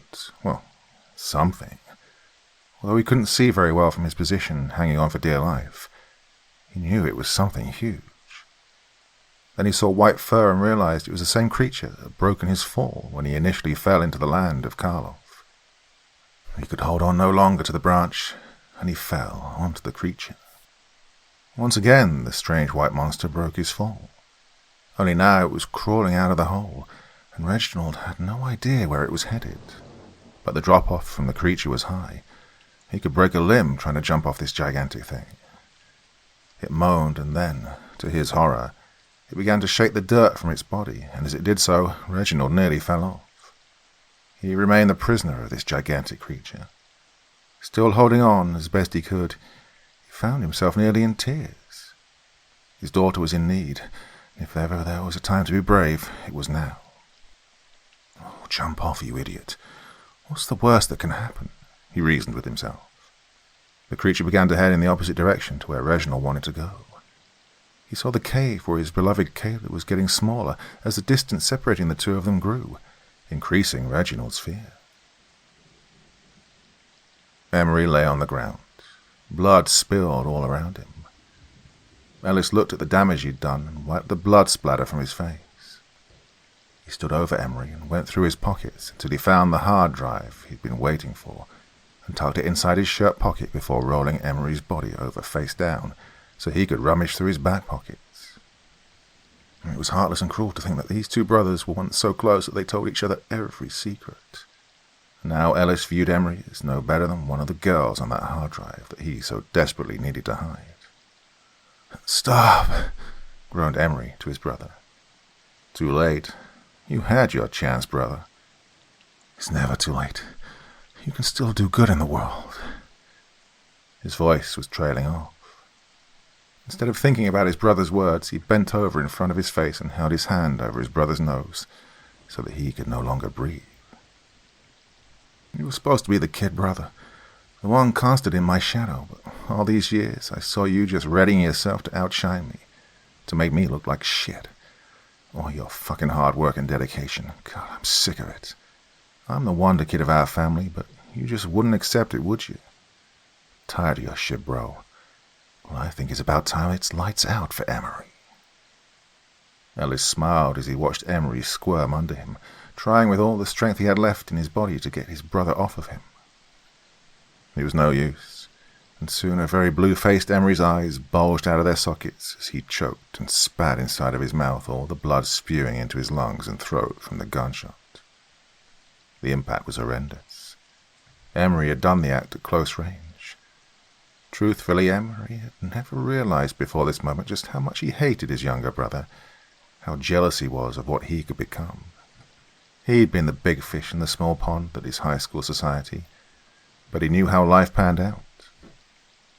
The hard workers, the Emerys of this world, who applied themselves and made the most of what they had, they'd win out in the end, at the expense of those who had it easy throughout their high school years. He could never let this kid brother escape him in such a way. After it was over, Ellis closed his brother's eyes because he just didn't want to look at him anymore. Then he remembered the girl. Oh, shit, where the fuck was that girl, Kayla? He looked around, but he didn't see her. Then he saw a glimmer of blonde hit sunlight between the trees, and he was off to find her. He put the gun in his back pocket and ran after her. He'd get the job done once and for all. Since they were in this weird place, he realized he didn't have to worry about bodies showing up in the Chicago River. If you think for 1 minute I can't find you, you've got it all wrong, baby. Ellis laughed. This was going to be fun. What, like I'm just some alien who'll just take you to his leader? Yep, Barnes retorted. Something like that. The Jennings creature shrugged. Well, you know what, actually, yeah, I can do that. Given that I didn't fool you, he's kind of keen to meet you in person. So, Barnes was anxious to get going. What are we waiting for? No, not like that. The Jennings creature looked amused, if anything. You just hold my hand and we close our eyes.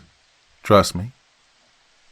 The answer was a resounding no, but he knew he had to see this through. He had no other choice if he wanted to get to the bottom of this. Emery was dead. His brother had mercilessly killed him. If he could do that to his flesh and blood, thought Kayla, he'd have no qualms about murdering her and leaving her body to rot in this strange land. Stay down, out of sight. She could see Ellis striding forward like some peacock with his tail feathers on display, but thankfully not towards her. He was moving forward with that disgusting macho strut that he did to display his confident demeanor, but it was also clear he didn't have any idea where she was. Emery had had fundamental tracking skills and seemed to have a genuine connection and synergy with the natural world around him. But Ellis, on the other hand, he'd no doubt stumbled ass backward upon their whereabouts by running around like a headless frickin' chicken. She was cold, but she was well hidden. This asshat didn't have the upper hand right now. She felt like she was in control of her destiny for the first time in as long as she could remember. Ellis seemed to focus on some perilously thin rope bridge that hung invitingly across a deep ravine. He nodded his head and was grinning from ear to ear. He then took his first step out onto the rope bridge, then a second step, then another. The dumbass was utterly convinced that she'd gone across this bridge. One more step, then one more. Oh, he was careful, but he was nonetheless well on his way to reaching the midpoint. A thought entered her mind. Cut the rope, let him plummet into the ravine. Well, there was just one problem. She was cold, shivering behind a bush in only her underwear, with absolutely nothing at hand to cut the rope bridge with. Just then a figure appeared. somewhat dishevelled, but the determination was nevertheless clear from his demeanour. The figure did a 360, looking all around to try and orient himself. But there was more. A look of panic was also evident on his face. That face, one she'd looked upon so many times before. Not always the face she'd wanted or even felt she needed to see, but one that had always been there for her. Dad. She tried to call to him, but something held her back. If she did, Ellis would hear her and almost certainly have enough time to make his way back across the rope bridge. And so she kept her mouth shut and waited. Lovely to meet you, Detective Barnes. My name's Harry Michaels. You look like a man in need of answers. Oh, spare me the bullshit. I'm guessing from your little doppelganger charade that you know all about me already. Barnes was in no mood for any crap. Whatever was going on ended right here, right now. All my thanks to you, Xerxes. You may leave us now. The Jennings thing promptly turned around and exited the room. And so here they were. Barnes was, as ever, the career professional. Everything according to the book. His book, that is. Never breaking the rules necessarily, but bending them to his will as and when. That being said, every rule book he could ever have imagined was being thrown out of the window right now. Who, or rather what, was sitting behind the desk in front of him was an entirely new proposition. Never had an ostensibly average-looking middle-aged man look so damn unsettling. It was clear from the fact that Bizarro Jennings had been so openly willing to bring him here that he was undoubtedly on this guy's turf. He'd have to keep his cards close to his chest. So, Barnes asked, what exactly is it we're doing here?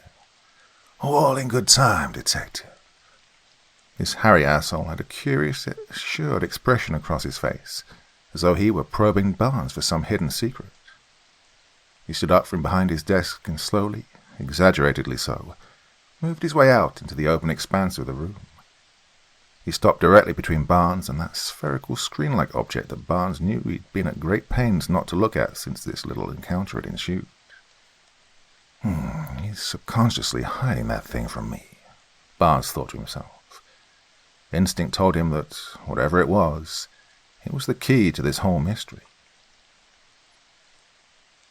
Come out, Kayla. I'm almost across the bridge now. Don't make this any harder than it needs to be. Ellis was making quick work of the bridge crossing, despite how precarious it looked to be. He had confidence in the idea that she'd made her way over this bridge. Ellis, looking forward, felt sure he could see her long hair flowing in the breeze. Behind him, on the other side, she carefully tucked herself into one of the caves. Kayla nearly fell trying to reach the edge. Praying she wouldn't meet her end, she acknowledged that there always seemed to be something inside these caves that you didn't want to meet. Just then she heard a piercing sound from overhead, and the sound of the wind as though it were a song on some sci-fi radio station. She stopped and turned around to look once again at the bridge. She could see Ellis glaring at her. He'd stopped before he'd made it all the way across, and he now located her on the side he'd come from. He had a sinister look upon his face, and his blue eyes were blazing with sadistic fury. Kayla stood, trying to figure out where to go, but she knew that there was nowhere she could go now. She was at a dead end. Oh, fuck, she said to herself. And then she heard Ellis. Hey, I see you. You can't hide from me now. Just leave me alone. Just go. I won't bother you ever again. Just leave me the fuck alone. Ellis smirked and stopped in his tracks. Suddenly, something hit his nostrils, and he felt a severe itch. He rubbed his nose, and it stung, but he had no idea why. He looked down and went towards Kayla again. His smirk was short-lived because, as he turned back and made his way back across the bridge, getting to within 20 feet of her, he stopped dead. Looking up, Kayla saw a black fog appear, slowly rising from the water below. Ellis only stopped for a moment, and then continued on his way towards Kayla once again. It didn't matter to him if there was a hurricane right now. He was going to kill Kayla. His intention was one of pure malice, as he managed to now come to within only a few feet of her. Then he stopped again. Something sharp had stung his right eye. He tried to wipe his eye to get whatever it was now irritating him. Then he felt his skin. Something was attacking him, but he couldn't see it. Looking down, he felt his skin slowly being ripped at, but by something unseen. Then he looked down at his fingers. There was the black fog that seemed to engulf him now. Getting a closer look at it, he saw that it was almost like black sand, but it was sharp like glass. And it began to cut at him, scratching his skin again and again, leafing pieces of skin that were now missing. One small strip at a time ripped from his body. Another strip across his forehead was now gone, then another strip of skin across his chest, taking a piece of his clothing as well. Then ripping pieces from his legs, then his arms. It was like a windstorm, but microscopic particles were all rushing to attack him. Kayla watched on in amazement. Soon, all that was left of Ellis was only a humanoid form of subcutaneous tissue. Then came the final stroke of horror as he cried out in horrific pain. Holding onto the rope of the makeshift bridge, they continued to cut into his flesh with tiny rips. It was a meticulous process, but the microbes worked fast, stripping him like the wrapper from a fruit roll-up. That's when the microbes continued on their quest to wipe Ellis from the world like a disease, as they worked as quickly as possible to eradicate this germ of a human being. His blood flowed into the air, and now you could see his organs and the flesh that was now being cut deeper and deeper until Ellis could no longer breathe. The microbes ripped at his organs until there was only a bloody skeleton standing stuck on the bridge. Again and again they tore through the bone matter and the remaining flesh until Ellis was merely dust. His remains flew into the air, disappearing as though he'd never existed. Kayla stood in horror as she watched the remaining part of Ellis disappear. At the end of the bridge, she noticed someone else was now standing there. "Dad!" "Kayla!" Reginald screamed. He too had witnessed the end of Ellis. He grabbed her and held her. "Why are you here?" Reginald asked her. And then he knew. Stupid question, he thought to himself, as he looked into his daughter's eyes. "I'm sorry, Dad. I should never have come here." Something then lit up the cave where they both were. It was the wand inside Reginald's bag. He stood and turned, looking at it. As beautiful as the Tethys 13 object was, he could see the darkness that it possessed as well. It began to open up, and as it did, black death beetles began to attack Reginald's arm. "Dad!" "Wait a second. That's the Errin girl, Kayla Errin. What the hell? Where is this place?" Barnes was transfixed by what he saw in Harry Michael's bizarre viewing device. Everything he'd heard Harry describe during the last 10 minutes or so had sounded insane. Still, now that he was actually looking at events unraveling in this other world, a part of him could finally come to terms with what was happening. Sure, that whole stakeout when he spent more than half a day pointlessly staring at a stupid red door had been weird, and it was compounded by the emergence of an impossible Jennings doppelganger, instead of that punk kid who he'd been waiting for. It was finally confirmed to Barnes that he was dealing with some next-level weirdness. "Intriguing, don't you agree, Detective Barnes?" What was Harry's game here? He must be showing him this for a reason. "You see, Detective Barnes, I'm something of a game master, albeit one with a distinct motive. The people you see here are playing a game, one in which I will be the only winner." "What the fuck are you talking about?" Barnes didn't care for this supervillain monologuing which he was sure Michaels was about to embark upon. "I have a particular need, Detective Barnes, one which these people will hopefully fulfill on my behalf.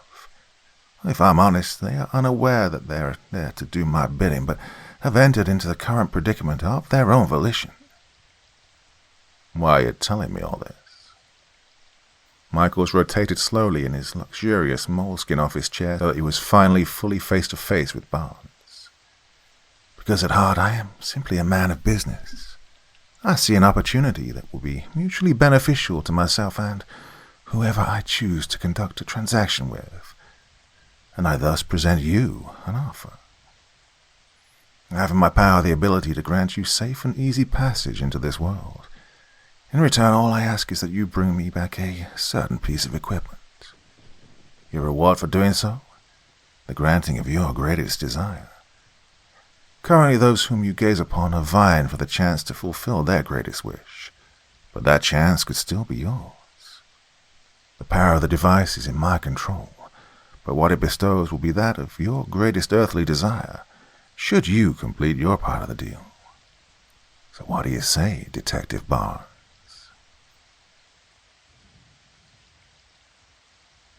Part 8. The spindle on the Tethys 13 spun around as Reginald held his daughter by the waist. He felt her in his arms for the first time in years. He'd missed her, and at that moment didn't understand why he felt like he was losing her. The beetles came and writhed around Reginald's arm. He suddenly felt a stinging pain in his left wrist, dropping the Tethys object.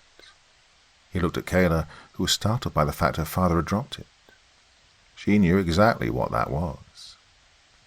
"Dad, what is that?" "Nothing. They're just claiming the next victim is all." "But Dad, I can't let them hurt you." "Kayla, don't you see, my dear? They're consuming the one who's no longer deserving. Harry made it so only one can escape this place. If you take this object to him, he can control everything, and I don't know if we should let that happen.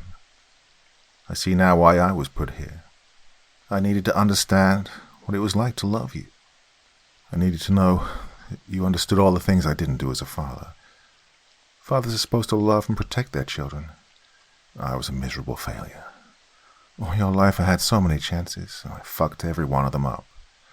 But I won't fuck this up." Kayla looked at her father as the beetles began to chew at his arm with renewed vigor. Barnes looked at Harry, curious at first. He tried to work out inside his mind what this creature wanted from him exactly. He'd met a lot of men over the years that could put Harry to shame. There was Snook the Book, a bookie from Jersey who Barnes was pretty sure had paid a guy to ensure the New England Patriots won. Jax the Axe, who axed 8 pedos to death. Oh, Barnes couldn't be angry with that one, given the many perverts he'd encountered over the years. And who, of course, could forget Toilet Man McGregor, who gained perverse revenge for losing out on a fortune by murdering his victims with their pants down. Then there was Barry the Skinnerman, who liked to skin little boys after he'd raped and murdered them. He'd take the skin of their lower halves and put them in a drawer. Sick son of a bitch. Barnes wished he'd been the one to pull the switch when he got the electric chair. No, Barnes knew what Harry was. "Barnes, what'll it be?" "What's your game, chump?" Harry smiled, lighting a cigar. "Whatever do you mean?" "Well, I know you're not from here." "Oh, but I am from here. I'm every bit as human as you are." "Human beings don't do this sort of thing." "I was 1904. I was a heavy drunk. Drank every day and night. My own mother had beaten me so many times as a kid that I was nearly dead. When I was 20, I married a nice girl from the city. She and I had tried for a son, but every time we had stillborns or daughters. My youngest, Bethany, was a sweet blonde baby with curls." Harry breathed in deeply with tears in his eyes. "Okay, go on." Barnes was done playing games now. "Horse and buggy were driving down the street when I heard my son yell at my baby girl. She was on the road playing and almost got killed. I didn't hesitate to drag her little ass inside the house. I beat her, and I beat her again, something senseless. I was so angry at her for almost dying, I ended up literally killing my baby girl. I myself died that day too. Stupid, drunk, and completely evil. I was sent to jail for a long time. Then one day a man came to see me. It'd been so long since I'd seen the outside world that I didn't know what day or month it was. I was in the Mansfield Reformatory. He sat in front of me and told me his name was John. I listened to John's tale about how a slave trader had murdered his wife. His black skin matched his black eyes, and he gave me the option that I'm giving you now. Take it or leave it. I refuse ever to let the fate of any one of us be a burden. That doesn't explain why you look like you do. Why do you look like a demon? Barnes took a cigar from Harry and puffed on it for a few moments. And then Harry spoke again. Evil can turn a man. Magic born to help the lost can corrode itself into madness and darkness if it's stagnant and unloved, just like a human soul. And so I am what I am, but that doesn't change who I was and who I wanted to be. My baby girl deserves to live every bit as much as anyone else's. You deserve a good case to solve. That way your boss gets off your back. Maybe when Sergeant Adams retires, you can finally become Sergeant Barnes. You can solve the murder of Abigail Knoll. Harry, where is your daughter? She's buried in a body of water in Karloff. Karloff? Oh, the place beyond the red door. Oh, I don't think I want to go there. Barnes was standing up now, not sure what he was going to do. She's in a lake now. Some call her the Lady of the Dark Waters. The frozen water where the Lady Healer lived now rumbled. Kayla could see in her mind's eye what the lady saw. Only she was no lady. At that moment, Kayla could feel what the water gave her. She could feel the embrace of empathy and love. At that moment, the beetle stopped eating her father's hand. Karloff stopped at once. There was no noise. There were no crickets. There were no fairies' wings flapping. There was no wind blowing. Only silence, like before a storm. You know what, Michaels? Barnes looked directly at Harry and lauded him before adding, I call bullshit. The fraction of a second that Harry froze in place was more than enough to confirm to Barnes that his hunch was correct. The whole story of his daughter being trapped in whatever this place was that he was seeing was a total fabrication. Come on, Michaels. Time to tell me what's really going on here. Oh, I rarely misjudge you human folk, replied Harry, but you seem to have the measure of me, Detective Barnes. So as you still don't know what you're dealing with here, there seems to be no harm in me explaining my little dilemma to you. Barnes could tell that Harry sought some form of acknowledgement from him. He was about to unveil his supervillain monologue. Well, he'd be sorely out of luck. Harry, noting Barnes's seeming ambivalence, proceeded. As you already know, I'm privy to the goings-on of what may best be described as an alternate world. Don't think of it as a different planet or even another dimension. Rather, it's somewhere connected to this plane of existence, but nonetheless quite separate. Now, lamentably, my genetic makeup forbids me from myself directly entering, but the same restrictions do not apply to your fair species, Detective Barnes. Harry looked at him again. Still nothing. Barnes knew how to play this. Give the guy nothing and let him monologue his way to giving Barnes all the info he needed. So this has presented me with, as I said, something of a dilemma. While I am most certainly not a creature of Karloff, I'm also not native to the reality in which we currently find ourselves. Without going into unnecessary detail, I have but one way of getting back to where I belong. Yes, my ticket out of here currently resides within Karloff. Well, that's a real bummer. Barnes could tell that Harry was about to go to the crux of the situation and decided he needed the slightest of nudges to keep him going. Quiet, Detective Barnes. For that very reason, I've employed the services of a number of your fellow humans to assist me in this matter. It's quite simple. They enter Karloff, obtain the device that is, in effect, the key that will open a door back to my reality, then bring it to me. Well, I mentioned the year 1904. Well, that is how long I've been stuck here. Wait, how many people have you sent on this wild goose chase? Why the hell would anyone go there and bring this thing for you? Harry looked as if he'd been waiting for Barnes to ask these questions. Well, it's like this. Your species are likely to do anything when they're promised that their ultimate desire will be fulfilled. Every single time it's been pathetically easy. You'll be reunited with a loved one. You can bring so-and-so back from the dead. You'll go back in time and take that golden opportunity that passed you by. All I had to do was make an outlandish promise to make their dream come true, and off they went. Oh, and to answer your first question, more than I care to remember. As I said, I've been stuck here for more than a century. The Lady of the Dark Waters. No, not Harry's daughter, nor indeed any relative of his. Instead, she was what could best be described as a gatekeeper. Many came to this world from the outside, but few would ever leave. The only thing that could guarantee safe teleportation back to the Earth plane was the Tethys 13 transportation control. Whoever was in possession of this device could return to whatever world they so pleased, just as long as they had it strapped to their person. For centuries, the 13th passkey, as it was commonly referred to, had resided in Karloff. Well, of course, it had no divine right to be here, nor were there any reasons for it to remain in Karloff forever.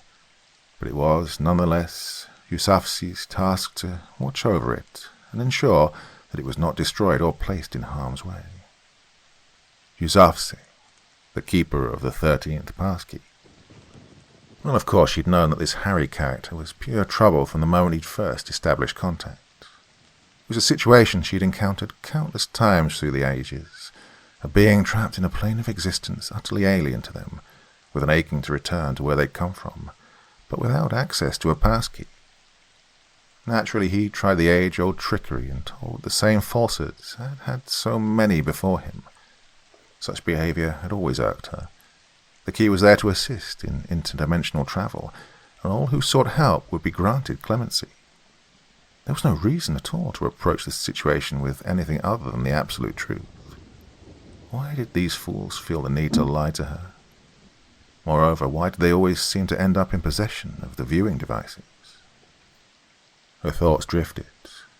There was a young female here. She was brave and strong and single-minded.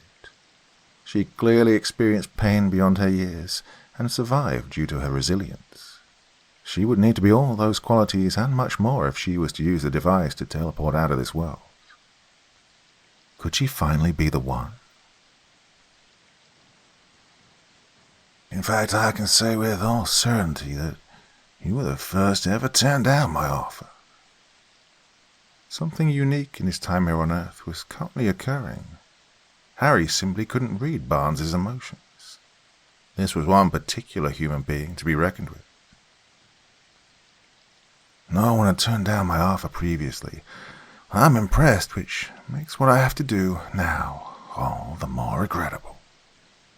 Well, Barnes had been expecting this. Be it in the movies or the real world, no villain ever does the spill the beans monologue without the inevitable denouement. Now, I do have the power to bring one person back from Karloff. I merely wait until they're in the desired location and have the Tethys device strapped to their body. I'd hoped that it would be you. You do make such an ideal candidate, after all.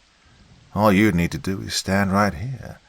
Then one flick of this switch, and I could forego the typical quest nonsense I used to convince the others and place you directly in Karloff. Another flick of the switch, and I bring you back. Provided you were in possession of a certain teleportation device, that is.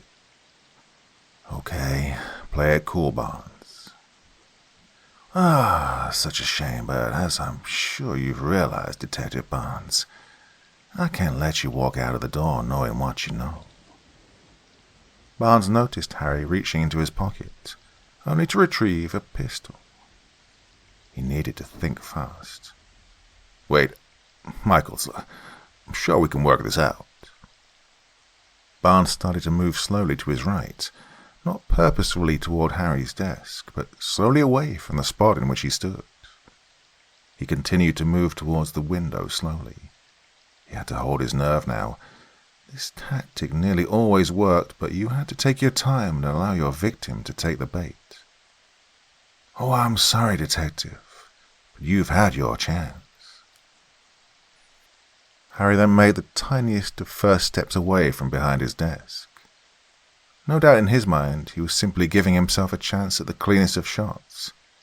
Little did he know, though, the game of cat and mouse had just begun. "Only one of us can leave here, Dad." The Lady of the Dark Waters, Yuzavsi, had communicated this through thought to Kayla. She had no idea how, but after all of her experiences of this place, telepathic messaging was no longer a cause for concern. Reginald looked at her, a smile of understanding slowly forming on his face. Yeah, I'd come to that conclusion myself. Let me guess, it has something to do with this thing, doesn't it? Kayla nodded. It's some kind of key or pass that lets you leave here, just like a regular locked door. You can only go through if you have the pass. How do you know all this? Dad, I can't explain it, but there's a woman here who kind of keeps a guard on that thing, whatever it is. Well, she's in my mind now, and she's revealing all of the truths about this to me. Harry didn't set this device so that it would hurt you. He has no control over it. But you're right, he does want it for his own purposes. That device is an exceptional entity. It doesn't want to hurt you, but it does recognize the potential danger that Harry getting hold of it poses. That's why it attacked you the way it did. Reginald considered the situation. Whatever the risks, he now knew what he had to do. Kayla, you must take the device and return to Earth. Whatever Harry's intentions are, it's the only way for you to survive. No! Kayla shook her head at this. She didn't want to abandon her father after finally reuniting with him. Please, let me finally do one good thing for you, Kayla. And besides, I fear I'm not exactly in the best shape for such a journey myself. He then revealed the wound to his chest he'd received earlier, blood seeping through his shirt at an alarming rate. Take the contraption and leave this godforsaken place. She nodded, tears flowing down her face. Dad, I love you. Thank you. Hearing those words from my daughter has made all of this worth it. He unstrapped the device with the very last reserves of his energy and handed it to her. Put this on and escape this place. It's not quite that simple, Dad. First, I need to find Yuzavsi. Then they hugged for what seemed like an eternity before Reginald's eyes finally closed, and he drew his last breath with a look of contentment and inner peace across his face. Barnes continued to sidle obliquely around the room without looking in Harry's direction. He didn't need to. He could sense Michael's moving away from his desk. He'd have to do this slow and pick his moment carefully, but so far so good. Oh, stay right there, detective. Barnes had no intention of doing that. He moved a couple more steps, hearing Harry do the same. If he were going to shoot him in the back of the head, he would have done so by now. No, he wanted Barnes facing him when he did it, a factor that the detective was counting on. Well, it's rare I find a human opponent worthy of my attention. Such a shame it has to end this way. A couple more steps from Barnes, an action then reciprocated by Harry. I've circled the center of the room, Barnes thought to himself. And now I've got this asshole out in the open. If anything, Barnes was now closer to the viewing apparatus and the two switches than Harry, but he still needed to play it cool. He had one shot at making this work. Whatever you do, don't make eye contact. Whatever this bastard was like, Barnes knew he wasn't going to shoot him without first being able to look him in the eye.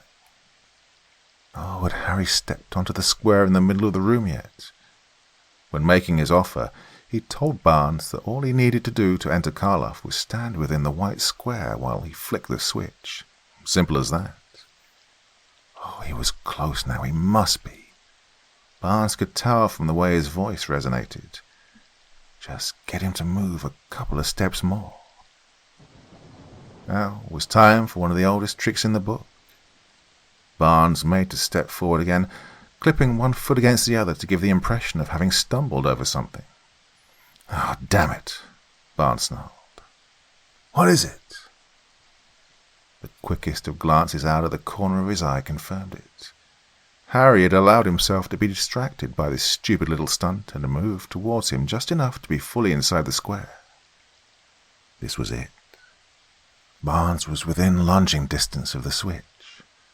With Harry distracted just enough by his lame stumbling act, he threw himself at the desk, plunging the lever downwards in one swift motion. A look of horror flashed across Harry's face as he realized what was happening. A rumbling sound filled the room, and prisms of light surrounded the square in the middle of it. Harry moved towards the edge of the square, but was thrown backward by some invisible force. Furious, he raised his gun and fired at Barnes, grazing his arm. Barnes ducked behind the desk, hoping that Harry was indeed trapped within the square. "Oh, Barnes, you bastard! I can't go to Karloff. The journey will incinerate me." "Well, that's the plan, you piece of shit." Barnes stayed hidden behind Michael's desk, while the cacophony of noise rose to near-deafening levels. Harry screamed his lungs out as the square started to do its thing, a beam of light shooting up through the ceiling as it transported its passenger to Karloff. Last Barnes saw of him was his burning effigy as he was ripped apart by the device. "Damn," said Barnes, now reclining in Harry's office chair. "I guess he wasn't lying about not being able to make the journey himself." "The liar Harry creature is no longer a concern of yours." Kayla had been drawn towards Yusufzai's location instinctively, a relatively short and painless journey compared to everything else that had happened here. Nonetheless, these words had come as a surprise to her. "You have the device. You are free to use it to return to the place you truly belong." Yusufzai was highly calm when conveying this message. "What do you mean he's no longer a concern? The connection between this realm and yours is strong. Contact has recently been made. He is no longer a concern. His life has been terminated. You are free to use it to return now." Was Harry dead? Kayla had been bracing herself for yet another fight to save her life if and when she made her way back to Earth. Now it seemed she had at least avoided that battle. "This is, of course, pleasing to me and the other keepers of the passkeys. It would have been most unfortunate had one fallen into his hands." "So, I can just leave then?" "Yes. Press the button on the side of the panel and your signal will be activated. A man of good intentions is waiting on the other side and will complete the process." "What about you?" "Why, thank you, my dear. No one has thought to ask that question before. I'm looking forward to taking up residence elsewhere. This has been a perfectly ghastly place to keep watch over the Tethys 13.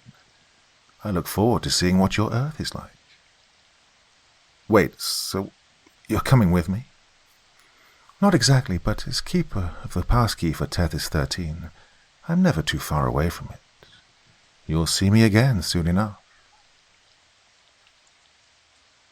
Barnes didn't have the chance to get too comfortable in Harry's office chair. Within a couple of minutes, the viewing device was going berserk, a loud siren-like alarm booing out from it. Harry looked at it, only to be met with the sight of Kayla Errin standing next to some weird, ethereal female figure. She was standing inside a square very similar to the one in Harry's office. Barnes knew what to do, or at least he hoped he did. "Well, kid, this sent the transporter off in one direction. I'm guessing that if I flick the other switch, it'll bring you right here." With nothing to lose, Barnes flicked the switch. Within seconds, a somewhat disheveled but very much alive Kayla Errin was standing before him. "Detective Barnes." "Miss Errin, very nice to see you again." She slumped to the floor, complete physical and mental exhaustion wrought across her face. Barnes immediately went to comfort her, wincing at the sudden realization of how much his arm hurt. "Oh, you okay, Detective? Your arm looks pretty bad." I'll live. Now, let's get you a shower, some clean clothes, and I'm taking you for breakfast. The paperwork on this one was going to be a next-level nightmare for Barnes. He'd worry about that later, though. He could do with a decent meal himself. And in the blink of an eye, Tapsio witnessed the Lady of the Dark Waters leave the realm of Karloff. These had been exciting times to have lived through, what with all these outsiders washing up constantly over these past decades. In the end, he hadn't gotten what Harry had promised him, but then again, wasn't that always the way? At least now, perhaps, his life could return to normal too.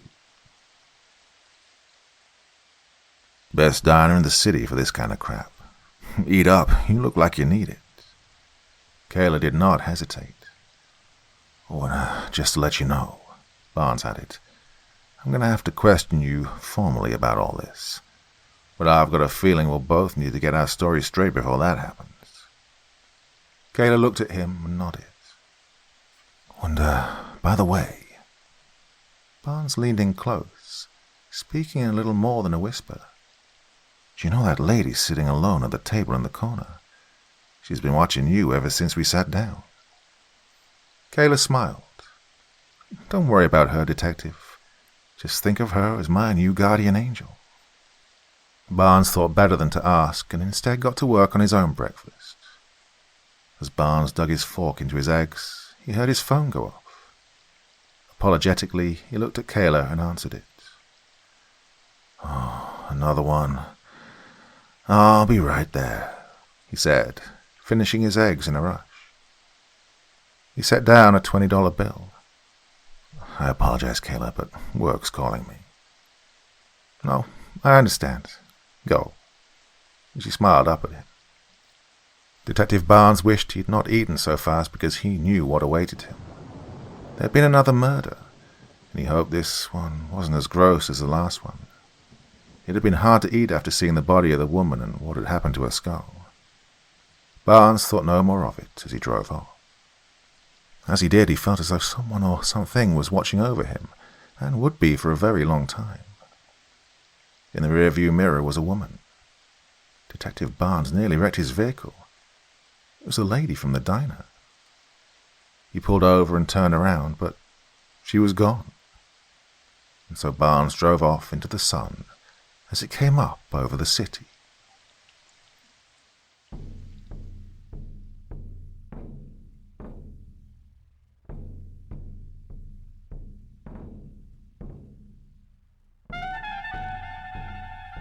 And so once again, we reach the end of tonight's podcast.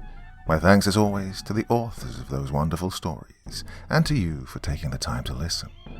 Now, I'd ask one small favor of you. Wherever you get your podcast from, please write a few nice words and leave a 5-star review, as it really helps the podcast. That's it for this week, but I'll be back again same time, same place, and I do so hope you'll join me once more. Until next time, sweet dreams and bye-bye.